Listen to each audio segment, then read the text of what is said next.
Chacun utilise ChatGPT version perso et puis met les données professionnelles. Quoi. Ça, c'est un fléau, ça. Entre 7h et 9h, c'est mon temps pour moi, mais qui va faire mon boulot ? Par exemple, la lecture des mails, classer les mails, les prioriser, ce sera ton IA, quoi. Ton IA ou ton outil d'automatisation, parce qu'on met l'IA à toutes les sauces, mais avant ça, il y avait déjà l'automatisation. C'est quoi concrètement pour toi le cabinet de demain ? Le premier comptable qui faisait de la gestion, qui allait chez ses clients, tu vois, un peu en mode baluchon, quoi, et qui allait dans les entreprises et qui les accompagnait, qui les écoutait et qui était plutôt leur conseiller, en fait, et comme le médecin de famille. Et pour ça, alors bien sûr qu'avec la dynamique qu'il y a, mais ce sera toujours l'humain au centre. Et d'être prêt à aller dans les entreprises. Parce que c'est quand tu vas dans les entreprises, quand j'allais dans les exploitations agricoles, que je comprenais en fait le métier.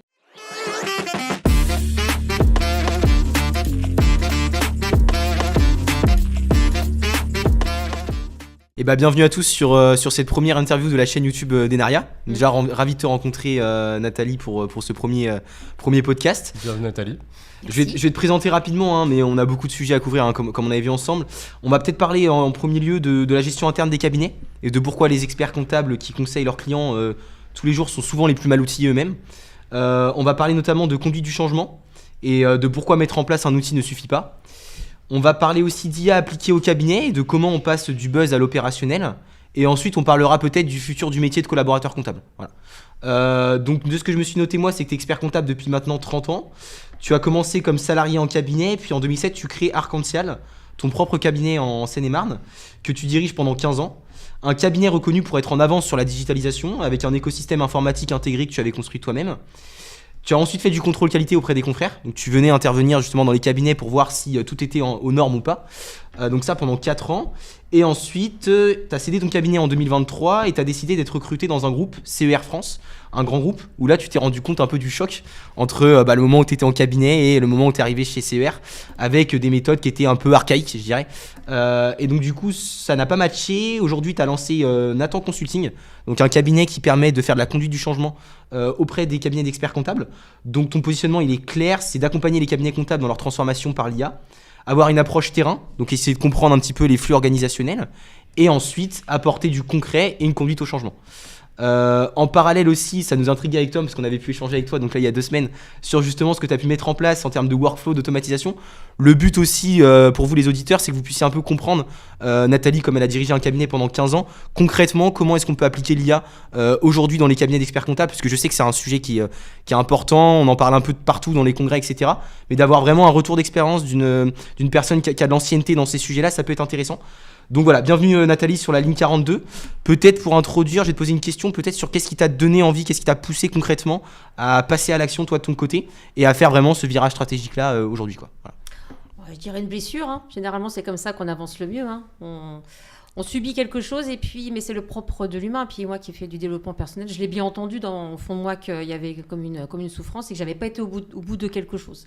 Il faut comprendre qu'en 15 ans de cabinet, j'avais aussi des grandes idées. Je voulais vraiment, quand on est entrepreneur, on a toujours des beaux projets. Et j'avais suivi aussi des formations avec Philippe Barré, qui est très reconnu dans la profession auprès de l'Ordre des experts comptables de Paris et de France, parce que moi je suis sur ce secteur-là, qui mettait en place tout un tas d'outils, de boîtes à outils pour accompagner l'expert comptable à animer une équipe avec efficacité, avec ouverture d'esprit, pour développer des missions de conseil. Les missions de conseil, on en parle depuis des décennies, mais on est tellement englué dans la profession comptable avec les obligations administratives et tout ce que l'administration a la grande largesse d'esprit de nous transmettre. C'est toujours difficile en fait aujourd'hui de mettre en pratique tout ça. Mais pour moi, chaque année, et mon équipe, je leur disais, mais 80% de comptabilité, il faut inverser la tendance. Moi, je veux 80% de conseil et 20% de comptabilité, de saisie. Pour mettre ça en place, il fallait mettre en place des outils, mais les outils, ça ne suffit pas. Et aujourd'hui, si on va parler de l'IA, d'automatisation, on oublie juste l'essentiel, c'est que l'humain doit rester au centre. Complètement. Mais ce qui peut être intéressant, un peu pour commencer, c'est un peu que tu reviennes sur le déclic déjà, toute la formation que tu as eue déjà de 1, mais comment tu as décidé de te lancer, parce qu'en vrai, tous les experts comptables ne deviennent pas associés et n'ont pas monté leur propre cabinet. Comment t'en es arrivé là ? C'était quoi le déclic ? Est-ce que tu savais que t'allais monter ton cabinet ? Est-ce que ça a un peu tombé comme ça ? Comment ça s'est passé ? Ouais, je pense que j'ai eu des parents qui étaient indépendants, donc moi je me voyais pas salarié non plus, des parents commerçants, tu vois l'autonomie, t'as des enfants et puis c'est long, c'est des études qui sont longues.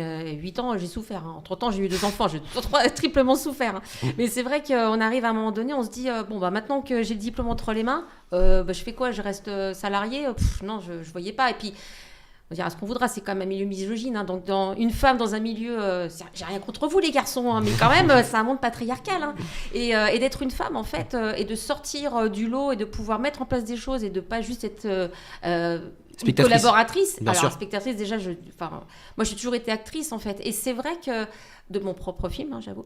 Et c'est vrai qu'aujourd'hui, quand je regarde la rétrospective, oui, je suis salariée, ça m'a permis d'apprendre, mais j'étais qu'un pion en fait, j'avais aucun pouvoir de décision. Bien sûr. Et quand j'ai eu le diplôme, bon, c'était pas facile, hein, j'ai lutté pour l'avoir, mais quand je l'ai eu, ça y est. Et donc, je n'ai pas traîné derrière pour avoir mon propre cabinet. Et là, s'ouvre le monde de l'entrepreneuriat. Et là, tu prends une sacrée claque. Et tout de suite, il a fallu que je mette les mains dans l'informatique, quoi. Bien sûr. Dans l'écosystème informatique. Mais ça m'a plu. Au début, tu prends cher, puis après, tu apprends. Et c'est toujours ça qui m'animait, c'est que j'ai toujours été une geek dans l'âme, mais en même temps humaine. Moi, j'avais besoin de comprendre les mécanismes, la structure, pourquoi on met les choses en place. Et c'est ce que je veux mettre en place aujourd'hui dans les cabinets. C'est qu'il y a des outils, c'est certain. Mais il ne faut pas oublier que le principal, c'est le client. C'est que dès qu'il y a quelqu'un qui passe la porte, faut être à son écoute, quoi. Et l'écoute active, c'est primordial. On est dans un monde humain avant tout. Donc voilà, 15 ans de salariat, déclic avec le diplôme. 2007, je m'installe à Rebais, une petite commune. On me dit, mais attends, c'est perdu ton truc. Pourquoi tu ne vas pas dans les grandes villes? Parce que je ne veux pas faire comme tout le monde. Donc tu voulais de la proximité un petit peu aussi avec la clientèle. Tu sais que c'était mon slogan, l'expertise comptable de proximité. D'accord, donc c'était vraiment dans le... Je crois que je me suis renseigné, j'ai fait un petit peu mes devoirs, j'ai cru comprendre que... Mais donc du coup, quand tu as commencé du coup pour le cabinet que tu as lancé, au départ, t'as repris la clientèle, c'était quoi? C'était ex nihilo du coup que t'as repris le cabinet ou t'avais déjà une... Oui, alors disons que forcément je me suis un petit peu fâchée avec mon employeur et du coup je suis quand même partie avec 6 dossiers quoi, donc j'ai fait un emprunt, tout ça avec des contraintes. Bien sûr. Et puis il y a des clients qui voulaient me suivre, mais ça me coûtait à chaque fois. Mais parce que c'est quand même un risque quand même, on n'en parle pas beaucoup, mais c'est quand même un risque de se lancer, ex nihilo en plus, t'as pas racheté de clientèle derrière. Tout à fait, Ça a été un vrai risque et un peu... surtout que j'ai des parents qui n'ont pas forcément réussi en affaires, donc si tu veux, t'avais une pression, t'avais une double pression, à la fois la pression j'imagine du coup de la société parce que t'avais j'imagine aussi t'avais affaire à peut-être des comportements machistes à certains moments donnés, ce désir aussi de vouloir t'émanciper, prouver un petit peu aussi j'imagine aux yeux de tout le monde que tu pouvais réussir, et la pression aussi j'imagine de la dette vu que t'avais ouvert ton cabinet de toi-même quoi. Ok, intéressant. Mais t'as une telle liberté, une telle indépendance que ça balayait tout ça, et tout ce que j'ai pu en mettre, tout ce que je ne pouvais pas mettre en place dans mon cabinet comptable, comme des newsletters, comme prendre le temps d'accompagner les clients, bien sûr. Tout ça j'ai pu le développer et ça m'a donné une sacrée force. Et du coup maintenant concrètement t'es lancé, t'as ton cabinet, t'as repris un peu les dossiers qui t'ont réaccompagné après que t'aies quitté ton salariat. Comment ça se passe là? T'as ton cabinet de lancé, comment tu passes de 0 à 15 collaborateurs? Qu'est-ce qui se passe? Qu'est-ce que tu mets en place? Qu'est-ce que tu voulais lancer justement que t'as pas lancé? Tu me parles des newsletters, je pense qu'il y a d'autres choses. C'est le drame. Ok. Ah ouais, c'est le drame parce qu'en fait, tu te rends pas compte en fait de la multitude d'obligations que tu as à mettre en place quand tu es entrepreneur. Et là, tu comprends. Mais t'aurais pas dû en fait, mais si, c'est une blague. Hein. Oui, c'est la remise en question un peu permanente. Mais c'est ça. Ouais. Et pour réussir à aller de l'avant, en fait, quand t'as sans arrêt des difficultés, et le recrutement, c'est un truc de fou. Hein. C'est-à-dire qu'aujourd'hui, quand tu recrutes une personne, t'as aucune garantie qu'elle reste. Hein. Et quand les personnes partaient, quand les collaborateurs partaient, moi je m'attachais à ces gens-là à chaque fois, c'est mon côté humain. Bien sûr. Et quand ils partent, mais c'était une douleur. Et j'avais du mal à aller de l'avant. Et en fait, ce qui m'a sauvée, c'est le développement personnel. Il faut comprendre que dans notre métier, on a une obligation de formation. Mais c'est pas forcément du technique. C'est pas forcément du métier. On peut très bien faire des formations qui ambitionnent en fait du développement personnel. Bien sûr. Et je me suis mis à fond là-dedans et j'y allais tous les mois. Enfin, il fallait toujours une formation. Alors déjà, j'ai une appétence curieuse. Il faut savoir que moi, j'ai toujours besoin d'apprendre des choses. Bien sûr. Ça fait partie de mon moteur en fait. Moi, je gagne en énergie, en dopamine parce que j'apprends des nouvelles choses. La confiance gagne et gagne aussi quand on apprend des choses et quand on se met toujours en danger et qu'on arrive en fait à chaque fois à aboutir à un résultat. On se dit waouh, ça y est, ça avance. Et le développement personnel, ça a été une clé en fait pour permettre d'avancer et de prendre de la distance. Et, en fait, on est dans un métier où on nous apprend d'être toujours dans le contrôle. D'accord. Et ça, en fait, c'est comment dire, c'est comme un boulet, en fait. Alors, c'est bien la déontologie. Toujours vérifier, toujours faire un double check, refaire un tableau Excel. Attends, quand un client part, tu te dis, attends, il y a un client qui part, la notoriété. Tu sais, t'es plus dans le contrôle, en fait. Tu te dis, ouais, je vais perdre de ma notoriété, mais pas du tout. Et du coup, pour revenir là-dessus, ça s'articulait comment concrètement dans la politique du cabinet, cette notion de non-prise de contrôle? De prendre du recul justement, est-ce que tu l'initiais à tes collaborateurs? Est-ce que vous aviez des formations là-dessus? Comment ça se traduisait concrètement dans le cabinet, au sein du cabinet? Hello, c'est Tom Romeuf, cofondateur chez Enaria. Je t'arrête 30 secondes dans la vidéo parce que si toi aussi tu travailles dans un cabinet comptable et que tu as l'impression que la révolution de demain se fera sur l'IA, bonne nouvelle, tu es au bon endroit. On a audité pendant plus d'1 an 20 cabinets comptables de 5 à 500 collaborateurs et le constat est simple. La compta, c'est très important dans les cabinets, mais l'or de demain, ce sera les échanges clients, les messages, les mails, les appels. Nous, on vient capter cette donnée, la centraliser pour devenir la mémoire vivante du cabinet. Si ça t'intéresse et que tu as envie d'en savoir plus, je t'invite à prendre un appel avec nous, avec le lien en description. Alors, disons que les comptables aiment le contrôle. C'est vrai que c'était difficile. Moi, c'était dans mon état d'esprit. J'essayais quand même de leur inculquer que les 20-80, par exemple, la loi de Pareto. La loi de Pareto, c'est de se dire, on doit mettre un outil en place. On doit mettre une procédure en place. Bien sûr. Oui, mais il y a eu ça. Oui, mais il y a eu tel cas. D'accord. C'est quoi? C'est les 20 ou c'est les 80? Et quand c'est les 20, je dis, allez, pas sujet suivant. On a toujours besoin, en fait, les comptables ont toujours besoin de passer par l'exception pour confirmer une règle. Il faut arrêter avec ça.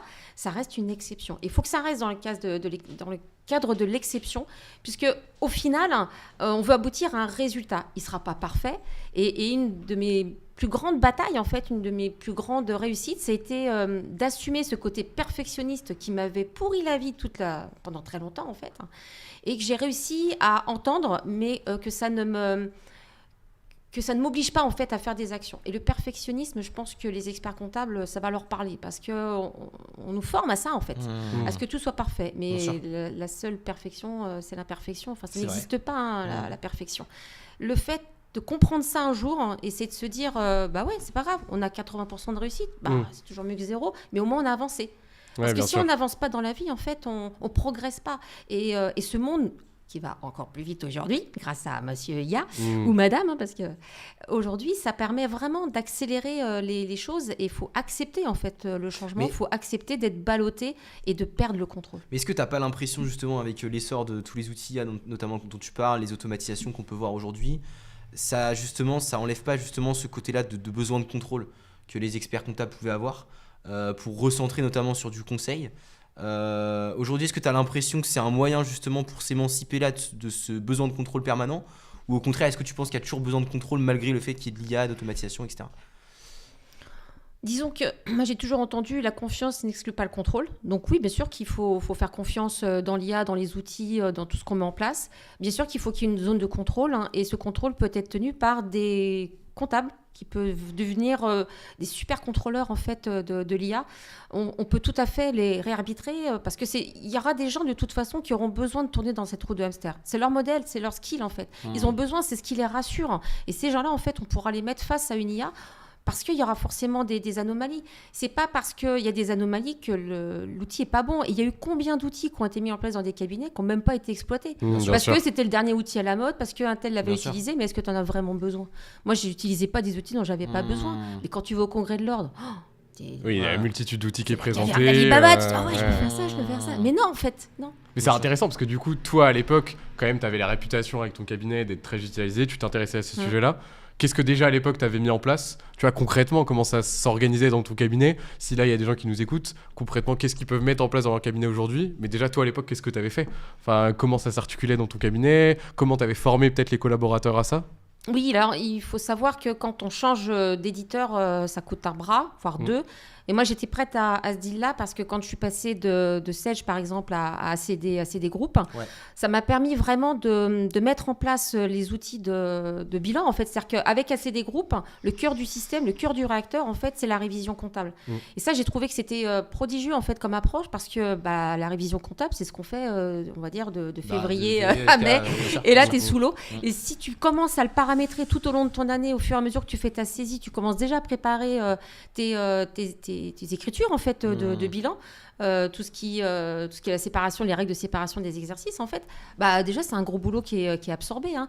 Ils avaient mis en place l'ostérisation, donc moi j'ai utilisé tout ce que j'ai pu sur les outils ACD. Je pense que j'étais l'une des rares experts comptables à utiliser tous leurs outils, jusqu'au CRM, la gestion interne. Je faisais les factures des clients directement sur les outils d'IA, et ce qui me permettait, derrière je faisais l'envoi des mails, enfin des factures par mail directement directement. Ouais. J'envoyais à la banque le petit log en fait qui permettait de faire les prélèvements. Bon, des fois j'oubliais des trucs cons, mais bon, c'est parce que c'était tellement facile en fait avec les outils.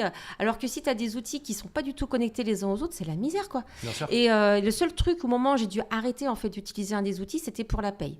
D'accord. Parce que la paye avec Expert Paye, c'était devenu une usine à gaz. Ils avaient mis couche sur couche et on avait beaucoup d'anomalies. Donc là, je suis passée sur Silae. Silae, ouais, bien sûr. C'est Ouais, la seule ouais, entorse ouais. que j'ai dû faire parce que il fallait évoluer quoi. Et Silae, ça fonctionnait très Complètement, bien à cette complètement. époque-là. Ouais. Complètement. Et du coup, pour revenir un peu à cette question-là, c'était quoi, toi, les 3-4 dysfonctionnements de gestion interne que tu as pu identifier dans le cabinet que tu as repris?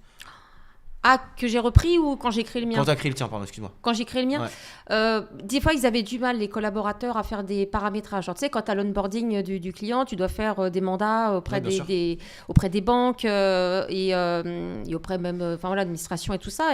Et parfois, ils ne venaient pas vérifier que les opérations étaient intégrées, en fait. Donc, et ils faisaient de la saisie. Ou alors, quand tu avais... pareil, tu récupérais, tu collectais les relevés de banque et que derrière, tu avais quand même un minimum de paramétrage. Non, il fallait qu'ils ressaisissent tout eux-mêmes. Tu avais vraiment ce frein et cette résistance de dire « Ah non, mais moi, je suis comptable, c'est mon boulot de saisir et de ressaisir. » Ouais, non, bien sûr. parce que ce temps que tu perds, en fait, tu pourrais le dédier à des choses beaucoup plus intéressantes. Et j'avais essayé de mettre en place avec une jeune collaboratrice, assez dynamique, Sophia, elle s'appelait. Je me rappellerai toujours parce que c'était vraiment... je trouvais qu'elle avait une dynamique qui me ressemblait et qu'on pouvait mettre plein de choses en place. Et donc, d'être dans la gestion. Parce que D'accord. bon, comptable n'est pas toujours très bon dans la gestion. Ouais. Et moi, je trouvais que c'était intéressant, en fait, d'accompagner le client, de voir la rentabilité au mois le mois, de pouvoir détecter aussi des anomalies, tu vois, des augmentations de certains postes. Et tu étais déjà dans la gestion un peu proactive Oui. et pas simplement la révision en bilan de fin mon rêve, d'année. c'était tout l'ordinateur le matin, comme les banques. Et les banquiers, tu sais, ils ouvrent l'ordinateur le matin. Bon, alors, il y a telle anomalie sur le relevé de banque, faut que j'appelle le client, tu vois. Ouais, il y a une alerte, etc. Quoi. Tu vois, Ouais. d'être plus proactif au quotidien plutôt que d'attendre un an, voire 2 ans ou 3 ans pour les agriculteurs. Ils attendent encore leur bilan. Donc, c'est vrai que tu dis, il faut vraiment être proactif parce que, en fait, l'expert comptable, il est vraiment important aujourd'hui dans l'économie. Et quand tu as une entreprise, un artisan, un commerçant qui est en souffrance, on est les premiers interlocuteurs. Alors, souvent, on y voit pour les déclarations de TVA. Ils râlent après nous parce qu'on leur fait payer de la TVA. C'est pas nous qui rentrons le chiffre d'affaires, je précise quand même. Et du coup, on essaye toujours d'être à leur écoute et de les accompagner. Et c'est vrai que si des fois, ils ont des difficultés de trésorerie, quand ils doivent sortir beaucoup de TVA, tu dis... Bon, on va faire un accord de règlement bien avec sûr. l'administration, Un c'est pas escompte, grave, mais bien on sûr. doit au moins déclarer les éléments. Et parfois, tu vois, c'est là qu'on prend pas le temps.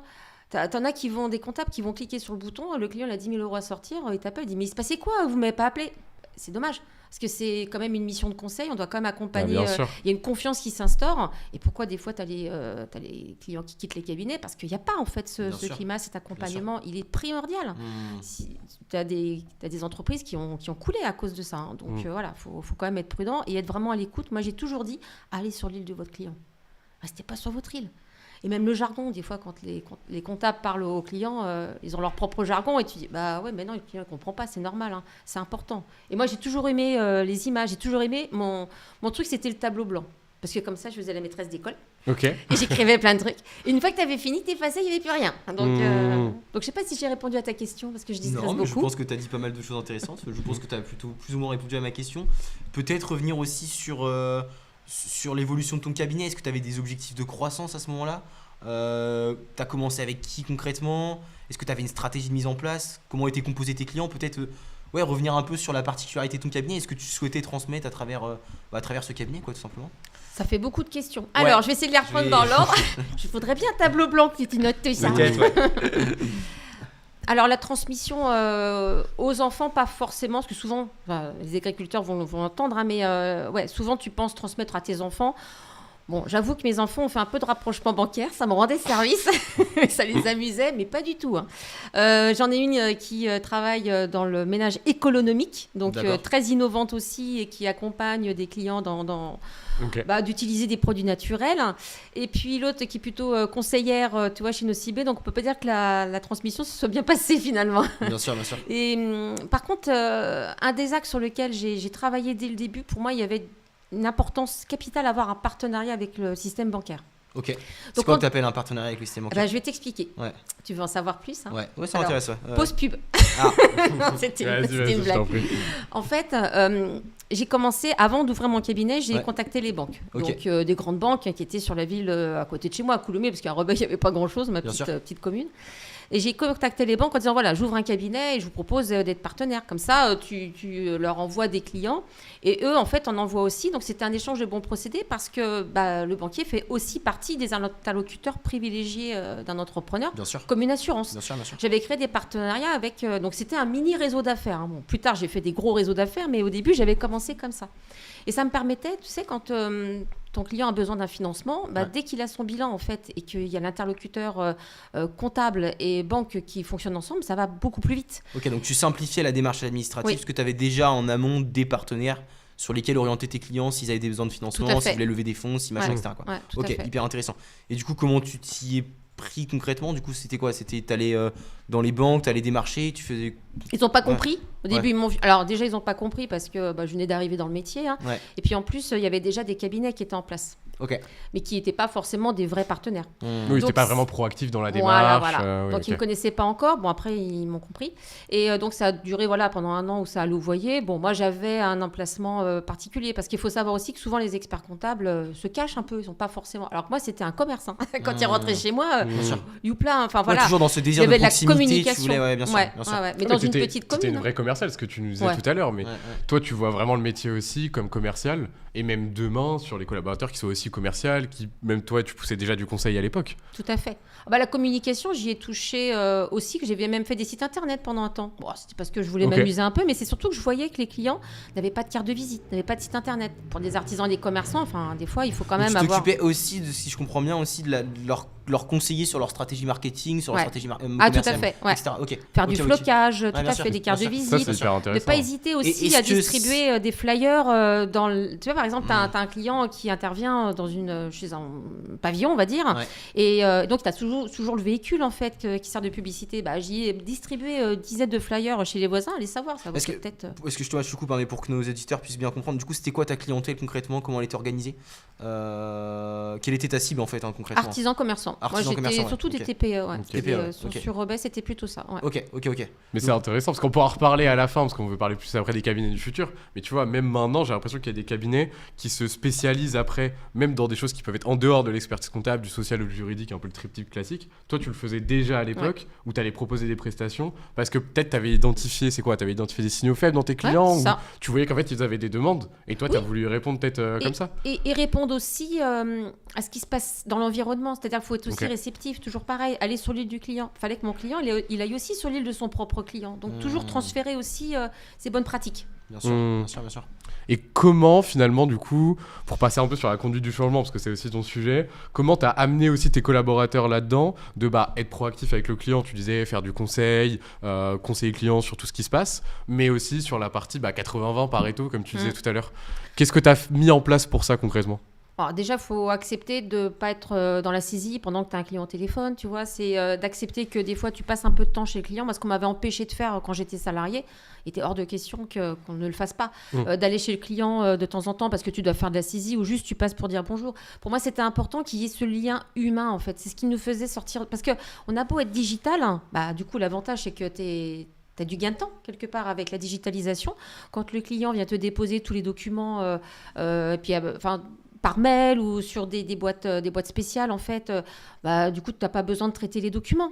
Alors forcément, je dis pas que c'est parfait. Hein. Le client, des fois, tu te passes ça 2 fois ou alors 0 fois, quoi, et tu cherches toujours tes papiers. Je dis pas que c'est parfait, mais pendant ce temps-là, c'est plus la boîte à chaussures, quoi. Il fallait vraiment amener les clients à réfléchir, à nous donner les documents de la meilleure façon. D'ailleurs, on avait mis en place la comptabilité de trésorerie. D'accord. Ok. Quoi, la comptabilité de trésorerie?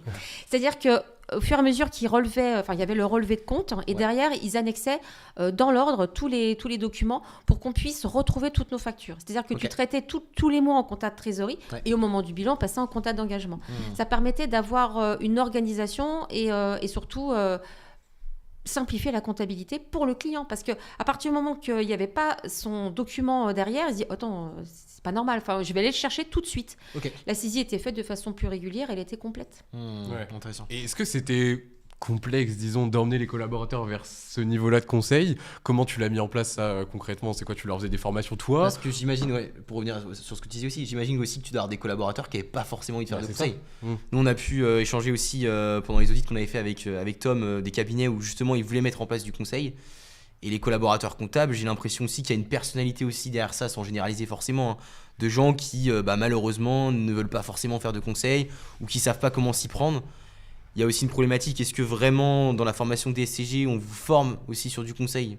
Peut-être qu'aussi il y a ces sujets-là qui peuvent aussi faire en sorte que c'est pas naturel pour vous. Comment toi t'as justement, on va dire, géré un peu tout ça quoi?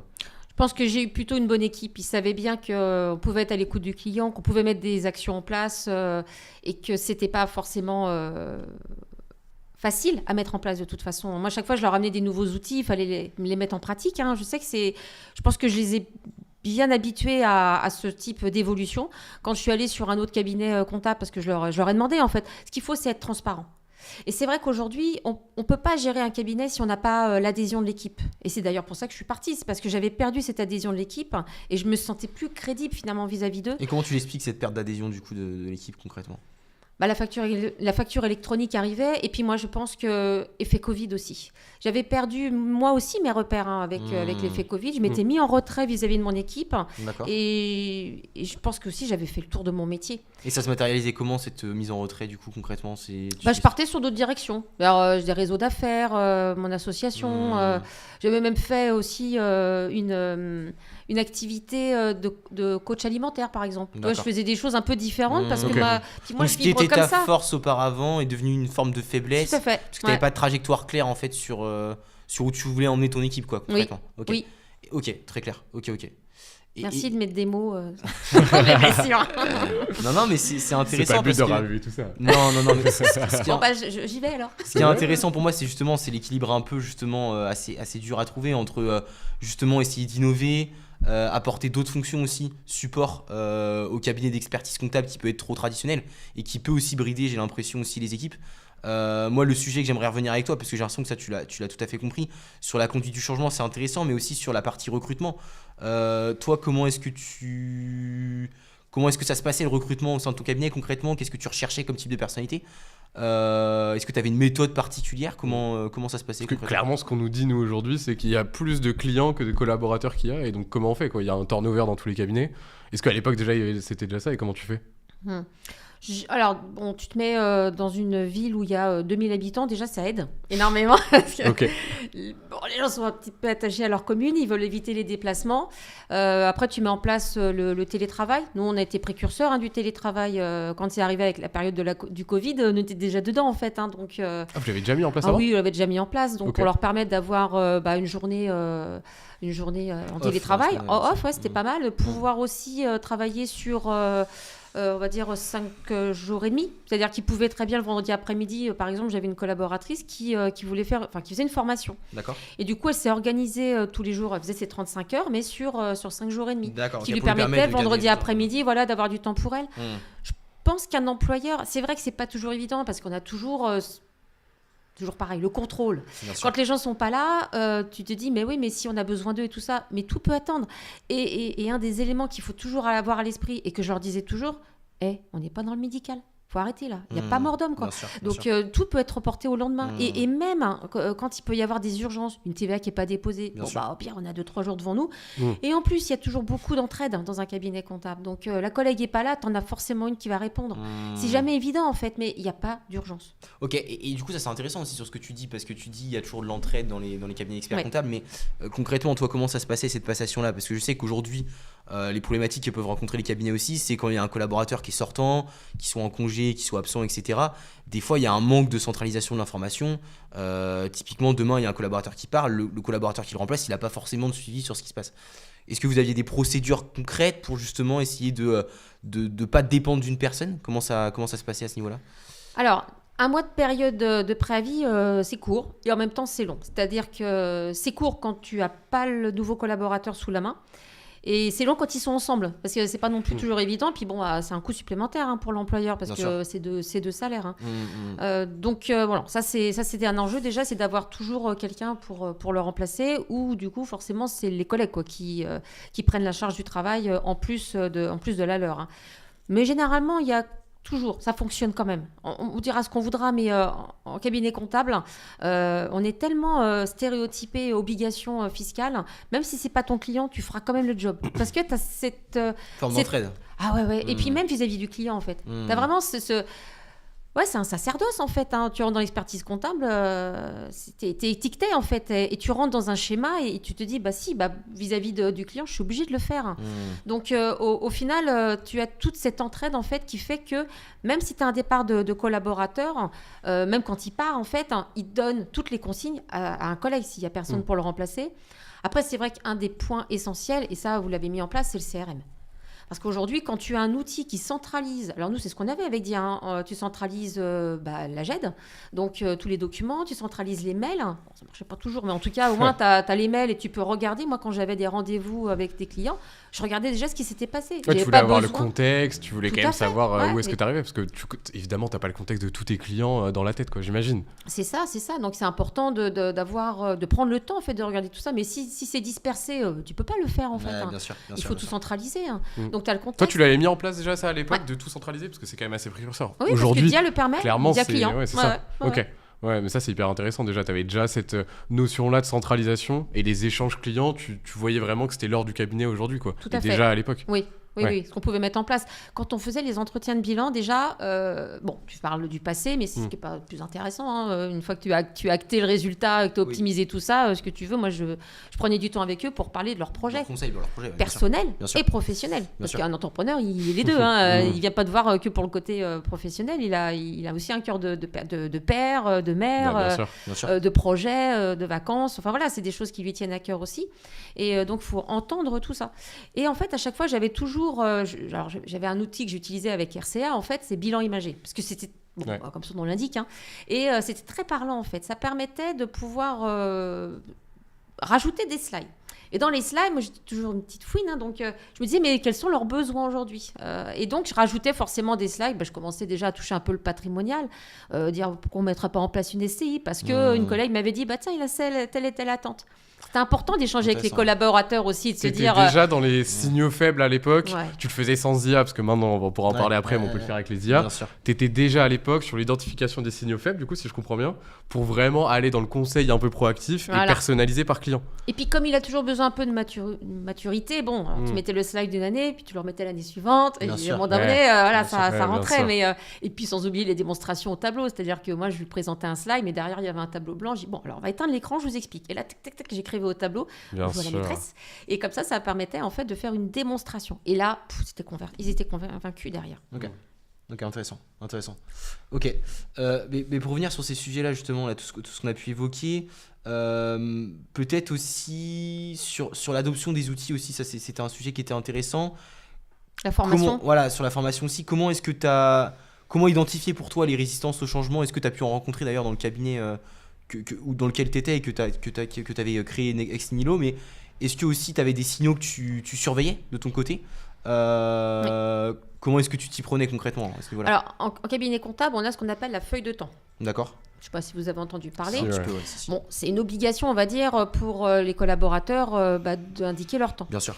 Et quand tu faisais la rentabilité au moment de la remise de résultats, au moment où tu rencontrais ton bilan, donc on regardait le temps imparti sur la saisie du dossier, et là tu dis mais il s'est passé quoi en fait? Donc comme on disait tout à l'heure, typiquement le collaborateur qui a fait toute la saisie du relevé de banque alors qu'il n'aurait pas dû en fait. Tous les paramétrages qui n'avaient pas été mis en place, ou le client qui avait doublé son volume d'activité, donc volume de facture, ou des questions qui revenaient tout le temps. Le client il appelait un collaborateur, puis après le service juridique, puis après le service... Toujours la même question, juste pour avoir toujours la même réponse. Toutes ces pertes en fait d'informations, de temps, en fait, elles étaient écrites sur la feuille de temps. Ok. Et sur la feuille de temps, donc de là, on faisait un bilan au moment de la remise de résultats. Je regardais la rentabilité du dossier. Et là, ça me permettait de détecter là où il y avait de la perte de temps. Est-ce que c'était l'impact du collaborateur, du client, ou le développement, ou un autre événement extérieur. Et pour parler franchement, vraiment, tu arrives à avoir une vision vision Ouais. parce qu'on sait que des fois ça peut être compliqué. Enfin, nous on l'a pas fait, mais je veux dire mettre ses temps à la fin de la journée concrètement combien on a passé. Des fois on sait que les outils aujourd'hui sont pas encore assez perfectionnés sur ça, et puis peut-être demain ce sera plus les honoraires qui seront comptés. Sauf que T'arrivais à avoir une vision quand Bah, même sur ça. je les avais mis en place, ces outils. Ouais. Et qu'est-ce que t'avais en fait? Tu leur avais aussi indiqué de faire ça, de comment peut-être mettre les choses en place. Qu'est-ce que tu avais fait concrètement pour suivre tout ça? Pour suivre ou Ouais. pour mettre en place? Bah, les deux, pour Bah, mettre en place et après poursuivre du coup. Disons que pour mettre en place, déjà on faisait des réunions régulièrement, donc ça permettait alors pas trop de réunions non plus, hein, Ouais. mais ça permet toujours de rentrer un peu plus dans la démonstration. Et puis après, de ne pas hésiter à leur montrer. Mais en fait, ces outils sont assez intuitifs, donc ce n'était pas vraiment le sujet de la formation. Ok. Ceci étant, quand tu déploies des outils avec ACD, moi j'avais aussi fait un rachat de cabinet, j'ai fait une croissance externe. D'accord. Bah là, tu es obligé d'investir un billet auprès des nouveaux collaborateurs qui ne connaissent pas du tout l'outil, quoi. Donc oui, c'est vrai que c'est du temps imparti, mais c'est du gain derrière. Et c'est vrai que parfois, on se dit, ouais, mais c'est une semaine sans production. Oui, mais c'est combien derrière le gain? Parce que quand il va chercher les informations, comment utiliser l'outil, c'est une vraie perte de temps, quoi. Donc la formation, de toute façon, il fallait y passer. Moi, sur mon cabinet, on va dire de base à Rebais, et forcément, je les avais impliqués aussi dans la décision.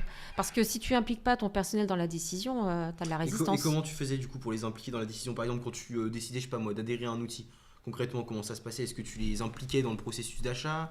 Tu les impliquais dans la formation? Qu'est-ce que tu mettais en place pour justement qu'ils adoptent les outils? Parce que aujourd'hui, comme on le sait, la plupart des cabinets sont outillés, mais le sujet, j'ai l'impression que c'est plus l'adoption que vraiment d'être outillé, quoi. Donc comment Oui. est-ce que tu faisais pour embarquer les équipes justement dans cette digitalisation-là, quoi? Bon, déjà, voir quel est l'intérêt de l'outil.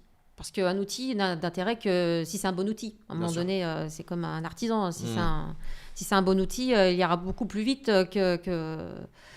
que s'il est tronqué, cet outil-là. Donc c'est vrai que là, on parle d'un logiciel quand même, c'est encore différent. Et les éditeurs, déjà, il fallait que les éditeurs soient aussi accessibles. Tu as beaucoup d'outils informatiques, tu as beaucoup de logiciels, et derrière, tu n'as personne pour te répondre. Donc déjà, avec le commercial, commercial, c'est un commercial, Bien sûr. d'accord. Le service technique, c'est le service technique. Donc il faut déjà s'assurer que tout se passe bien, parce que le jour où il y aura un problème avec ton outil, qui est un problème de SAV, à un moment donné, avec ACD, ils avaient beaucoup de problèmes de recrutement. Il a fallu se débrouiller, quoi. Déjà ça. Ensuite, il te faut aussi un référent informatique. Ça, c'est important parce que ton référent, en fait, lui, il va avoir la maîtrise du sujet et c'est lui qui va réparer les couacs et optimiser aussi auprès des équipes. C'était quoi? C'était un collaborateur ou c'était un DSI Quelqu'un? propre? Non, un collaborateur qui a une appétence. Des fois, Ok. tu peux leur mettre plusieurs casquettes parce qu'ils ont beau être collaborateurs, des fois, ils ont envie d'essayer des choses, Bien tu vois, un peu sûr. différentes. Bien sûr. Du coup, tu réponds aussi à un besoin qu'ils ont de pouvoir développer Complètement, de ces se compétences. former, de se... Bien sûr, bien sûr. Tout à Parce fait. que c'est même intéressant, je trouve, parce que du coup, tu as eu de la croissance externe, comme tu l'expliquais. Concrètement, ça se fait de plus en plus, nous, ce qu'on a vu dans la profession, parce qu'avec Ouais. les fonds d'investissement qui arrivent, et il y a beaucoup plus de rachats, etc., des groupes. Comment toi, tu as réussi, du coup, à lier les deux équipes ensemble? Est-ce qu'il y a eu un sujet autour de ça, Parce que à la former les mutualisation, nouveaux peut-être outils? aussi, j'imagine. Voilà, la mutualisation des connaissances, des compétences. Est-ce que ça a été un sujet ou pas? Ça a été compliqué. Ok. Ah bah Ça a c'est été peut-être un compliqué. sujet, ouais. Ah ouais, ça. Alors, toujours pareil, hein, dans les épreuves, on apprend et on génère des opportunités, hein, mais ça a été compliqué. Et ça a été tellement compliqué de réunir les équipes qu'à un moment donné, il y en a qui sont partis. Et où j'avais 3 sites, j'en avais plus que 2, puis j'en avais plus Ok. qu'un. Donc il a fallu. Et toujours pareil, il y a eu l'effet Covid aussi entre-temps. Hein. Bien Donc sûr. il a fallu revoir la copie. Et puis je pense que moi, j'avais aussi un peu baissé les bras. Cette énergie, je l'avais plus parce que de devoir porter, à un moment donné, j'étais associée, puis après, je l'étais plus. Bien sûr. De devoir Donc, porter embarquer 3 l'équipe, ouais. sites, waouh, c'était compliqué pour moi toute seule. Et Bien sûr. puis j'ai commencé à dire non, Et t'as jamais j'ai eu pas signé les- pour ça, quoi. T'as jamais eu l'idée peut-être de, je sais pas, de déléguer peut-être à quelqu'un d'autre indirectement, te réassocier avec un expert comptable qui était dans ton cabinet? Est-ce que ça t'a traversé l'idée peut-être ou... non, me réassocier, non, parce que j'avais déjà vécu l'association, donc j'ai dit, c'est bon, je suis pas faite pour être Ok. associée. Finalement, je Tu l'avais suis mal toute vécu, seule. quoi. Hein, Ouais, bien sûr. Et par contre, j'avais fait monter en compétence, oui, sur chacun des sites, il y avait une chef de référent. bureau, en fait, un D'accord. responsable Bien sûr. de bureau, Bien sûr. justement pour pouvoir gérer, pallier. Orchestrer, quoi. J'avais une secrétaire administrative qui travaillait pour les deux, en fait. Il fallait vraiment aussi, on faisait beaucoup dans les entretiens, en fait, annuels, hein, de pouvoir dire, t'as envie de faire quoi aujourd'hui? Enfin, cette année, c'est quoi ton objectif? Ouais, bien Est-ce sûr. que tu as envie d'essayer des choses? Ouais, un Ça, rapport d'étonnement sur comment ça se passe, quoi. Alors, d'étonnement, pas forcément, mais plutôt de projection, de dire, voilà, si aujourd'hui tu as envie de développer une compétence, vas-y, go, moi je te donne les clés et puis je te forme s'il faut. Moi, bien je sûr. touchais à tout déjà, donc je pouvais former les équipes. Mmh. Mais c'est vrai que ça a été difficile et au final, on a réduit la voilure. Ok. Je crois que j'avais fait le tour aussi à un moment donné. Oui, J'avais peut-être besoin aussi de me reposer un peu. J'avais Bah, bien c'est avancé ça. déjà. T'avais fait donc. quoi? C'est 15 ans que t'as fait sur ce cabinet-là? Ouais. Combien de temps? Donc après, t'as passé ces 15 années-là. Si on reprend un peu chronologiquement du coup ton parcours pour arriver sur la suite. Donc tu fais 15 ans, tu montes au cabinet, tu fais de la croissance externe, tu mets en place des outils, donc beaucoup de sujets. Tu fais même du conseil des fois sur des transversales de l'expertise comptable. Oui. Après, qu'est-ce qui se passe? Là, tu te retrouves là, donc tu quittes ce cabinet-là. Oui. Tu le revends à un ancien associé, si je me... Un ancien collaborateur qui était devenu expert comptable. Ok. Mm. Que tu avais formé, j'imagine, justement, Ouais. entre-temps pour... Ok, C'est ça. ouais, bien sûr. Que j'avais formé 5 ans, qui était parti du cabinet en me disant c'est bon, j'arrête, je ferai que de l'audit. Et puis finalement, Ok. il s'est installé. Ok. Il m'a aspiré des clients. Donc, Ok. comme quoi, je suis pas rancunière. Hein. Bien sûr. Parce qu'au Ouais, final, ouais, bien sûr, complètement. quand j'ai voulu vendre, j'ai une collègue qui me dit tu sais, il serait peut-être intéressé pour reprendre. Ok. Ouais, enfin, il m'a quand même pris des clients, quoi. Donc, je pouvais rien faire en plus. Hein. Il n'y avait pas de Ouais, clause bien de sûr. concurrence. Hein. Donc, bon, bah, finalement, j'ai mis mon ego de côté et puis j'ai pris le téléphone et là, tout s'est ouvert. Et je pensais que c'est ce que je voulais aussi. Je voulais vendre. D'accord. Mais je voulais pas vendre à un gros cabinet, je voulais pas vendre. Je voulais que ça garde sa C'est dimension proximité, humaine. là, bien sûr. Ouais. Parce que tu as eu, j'imagine aussi, peut-être, tu as été sollicité par des grands groupes aussi, peut-être, pour des Ouais, rachats. ouais, j'aurais Ok. pu, mais c'était Ouais. pas mon choix en fait, c'était pas mon envie du moment et je voulais vraiment. C'était mon bébé quand même, je Ouais, l'avais ouais, créé bien cette sûr. entreprise-là, Bien sûr. donc je voulais qu'Arc-en-Ciel reste Arc-en-Ciel quoi. Et du coup, tu as des nouvelles un petit peu de ce cabinet-là aujourd'hui? Est-ce que tu Ils sais continuent comment à ça... tourner avec les outils qui ont été mis en place. En Ok. fait, comme j'étais innovante, bah forcément ils ont pu continuer. Bien sûr. Bon, Ils sauf sont que- restés en avance un petit peu du coup Ouais. par rapport aux autres cabinets comptables en France. Ouais. Ok. Et du coup, après Arc-en-Ciel, qu'est-ce qui se passe? T'es un petit peu perdu peut-être? Comment ça se passe dans ta tête? Qu'est-ce que tu te dis? Quels sont tes projets? Tu te dis ok, est-ce que tu relances un cabinet? Est-ce que tu switches complètement? Qu'est-ce Alors que déjà, tu je te pouvais dis? plus relancer le cabinet. J'avais signé, moi pour le coup, j'avais signé une clause de non-concurrence Ok. auprès de mon ancien collègue. Il n'avait pas signé en tant que salarié. Ok. Mais moi, je l'ai fait quand tu vends Bien sûr. tes parts. De toute façon, tu signes ça. Et puis Mhm. pour moi, j'avais tourné la page. Je m'étais même désinscrite du tableau de l'ordre. Enfin, pour moi, c'était fini, Ouais, quoi. bien sûr. Ouais. Sauf qu'en fait, c'était pas vraiment fini l'histoire. Et donc, on est parti un petit peu en voyage. Alors, c'est vrai qu'au début, Donc là, tu as c'est fait une petite pause, on va c'est dire. les grandes Arthur vacances. Ouais, Ok. c'est les grandes vacances. Après 15 ans, je pense que c'est bien mérité aussi. Ouais, je pense que j'avais bien mérité le concept un peu des vacances. Ouais. Et puis j'avais d'autres activités autour de moi, parce que j'étais aussi dans des réseaux d'affaires, dans une association, et du coup je me suis investie énormément. D'accord. Mais il manquait quelque chose. En fait, j'avais plus cette notion. En fait, j'avais perdu ma fonction, Ok. expert comptable. Ce qui te dirigeante représentait d'une au quotidien, société. tu avais l'impression qu'on te l'avait enlevé, quoi. Ouais, ouais. Bien sûr. J'avais plus cette. Et du coup, j'avais perdu mon identité et je m'étais perdue en fait. Mmh. Et j'avais besoin d'un nouveau projet, de quelque chose à ronger, quoi. J'avais sûr, besoin de. bien Moi, je suis quelqu'un qui suis créative en fait. Et j'étais perdue. J'étais vraiment.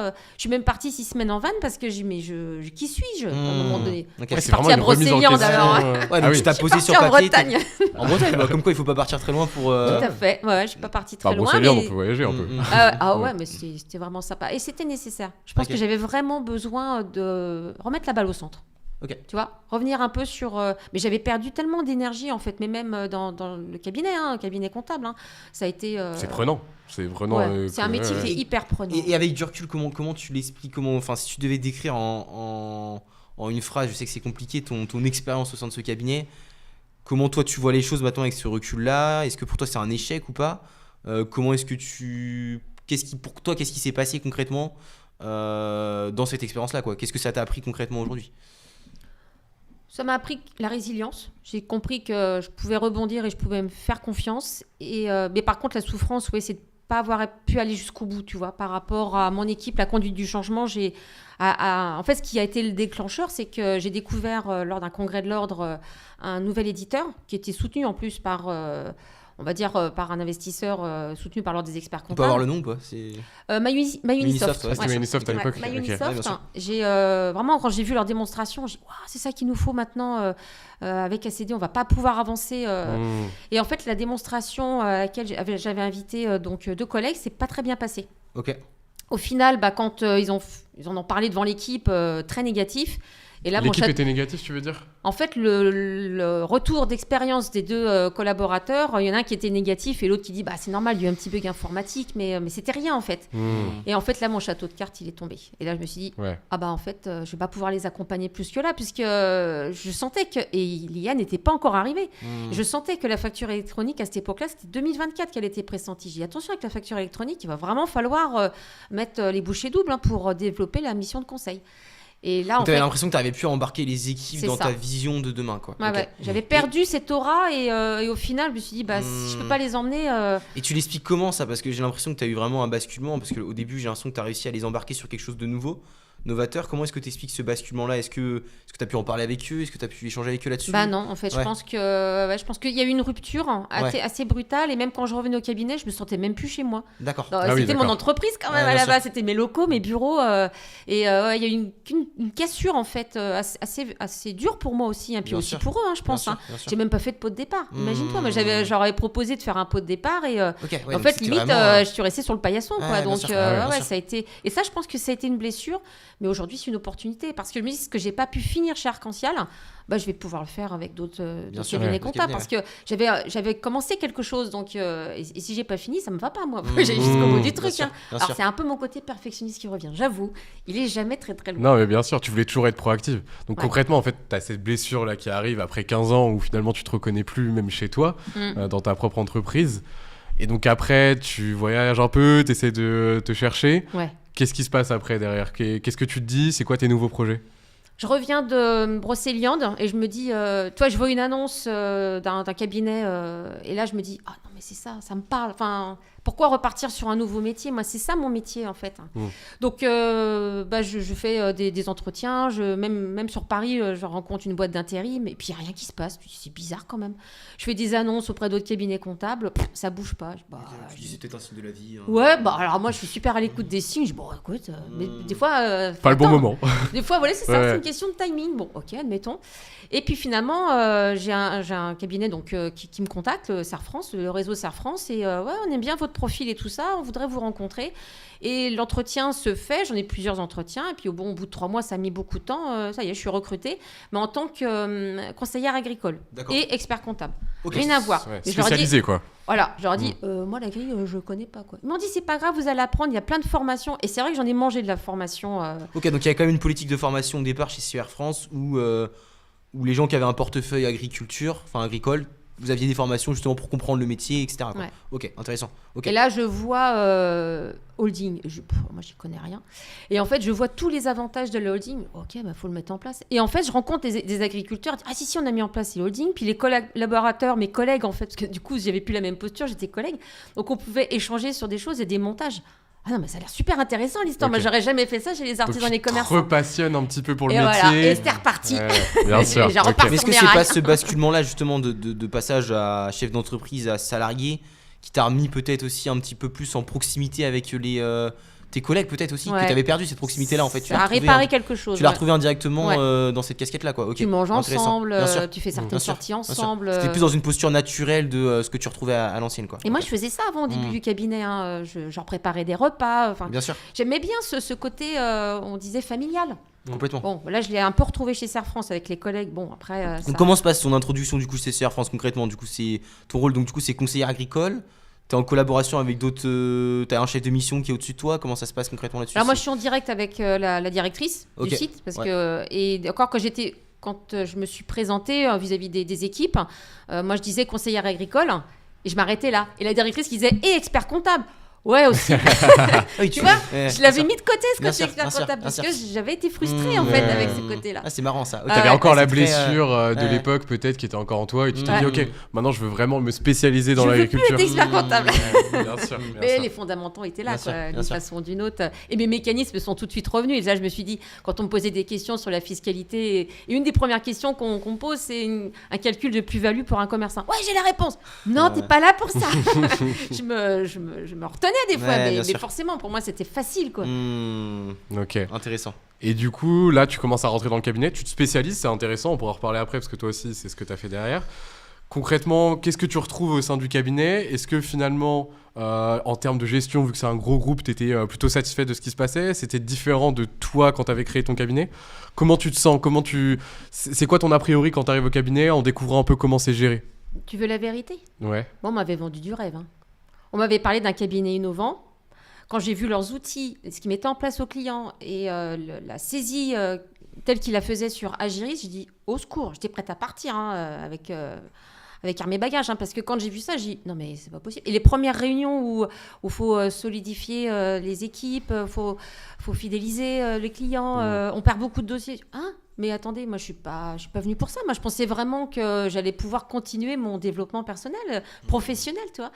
Et là je me suis dit non mais ce que j'ai mis en place dans mon cabinet en fait, ils connaissent pas quoi.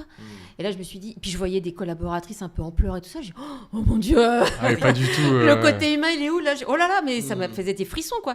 Et donc bon, je me suis dit c'est pas grave, je suis là quand même pour les agriculteurs, je vais apprendre. Donc du coup je me formais quand on me disait faut faire un peu de politique, faut aller sur la place publique. Moi j'y allais pas, j'étais là pour les clients et les collègues.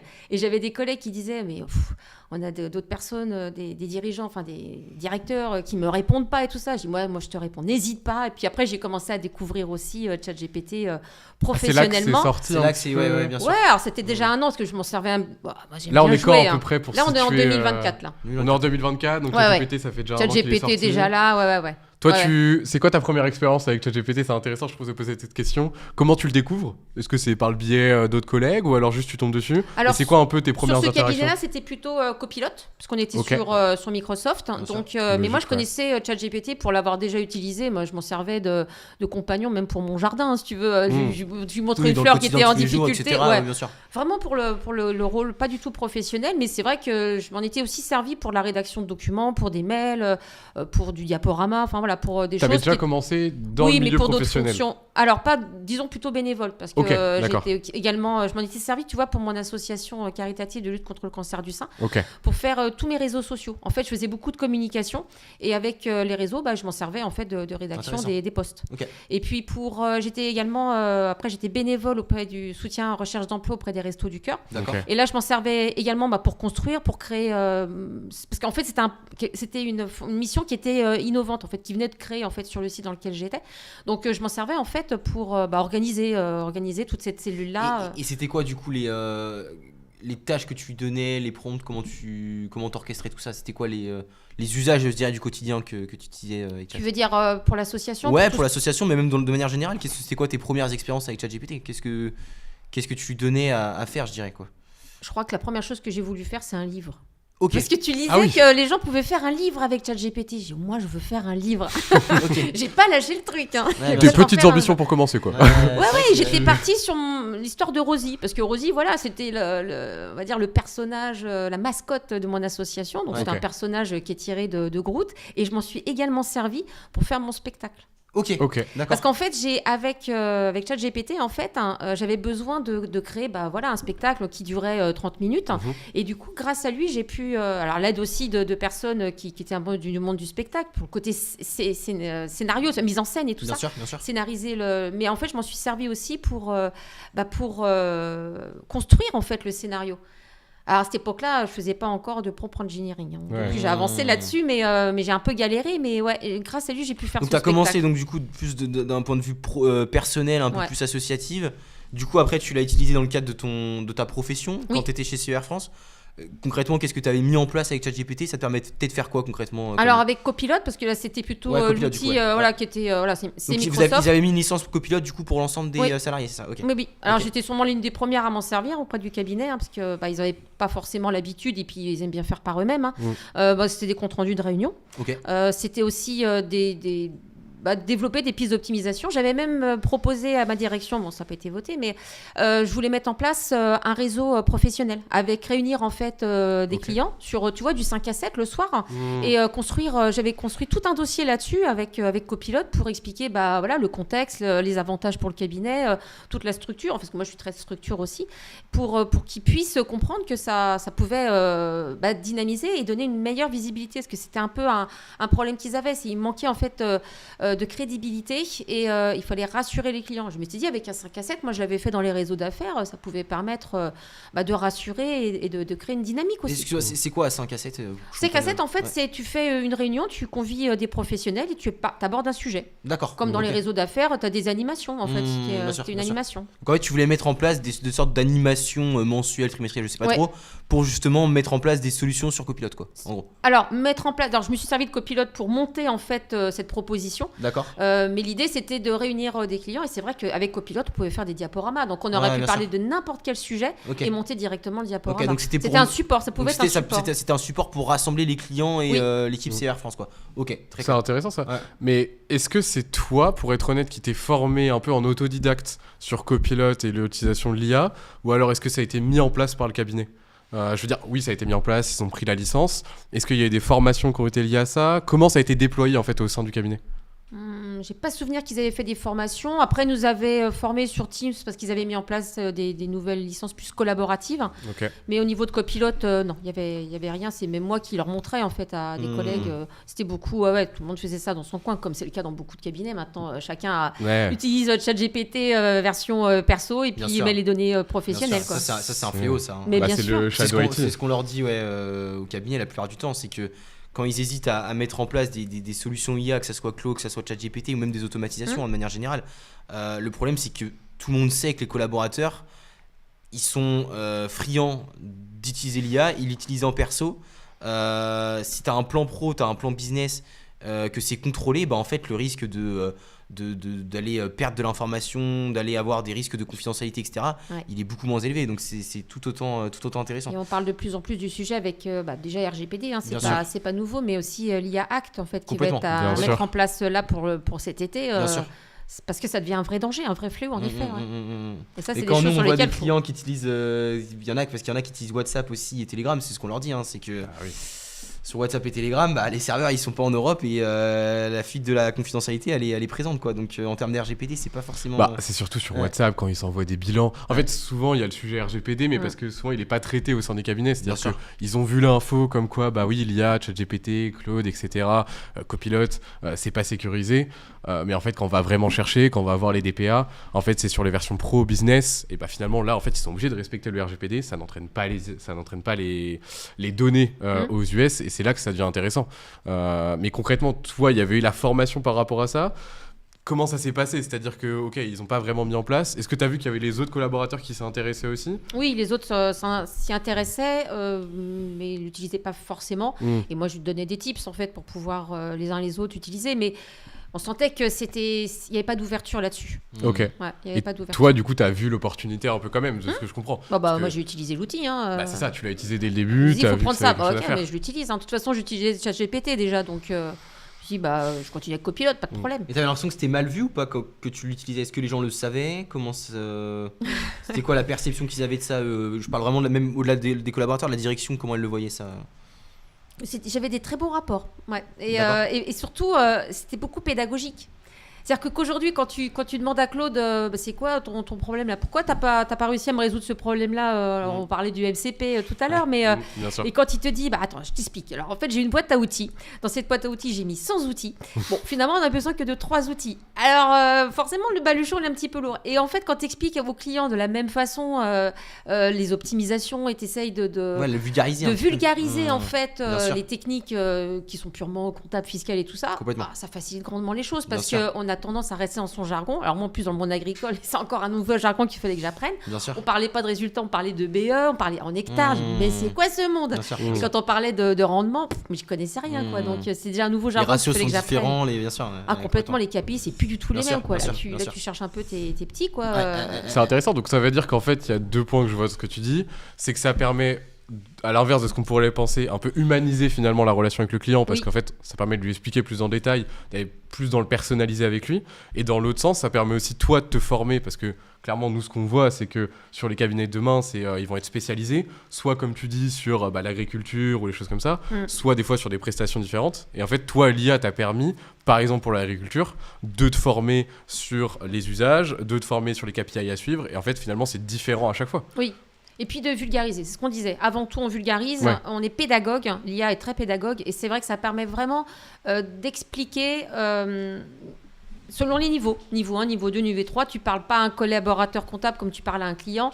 Et le tout, c'est de trouver le bon dosage, en fait, et grâce à l'IA, en fait, on est là. Et puis de se servir des outils, parce que tu peux créer des tableaux, tu peux créer des schémas. Et on en revient à un bilan imagé, c'est-à-dire que c'est beaucoup plus facile d'échanger avec un bilan imagé.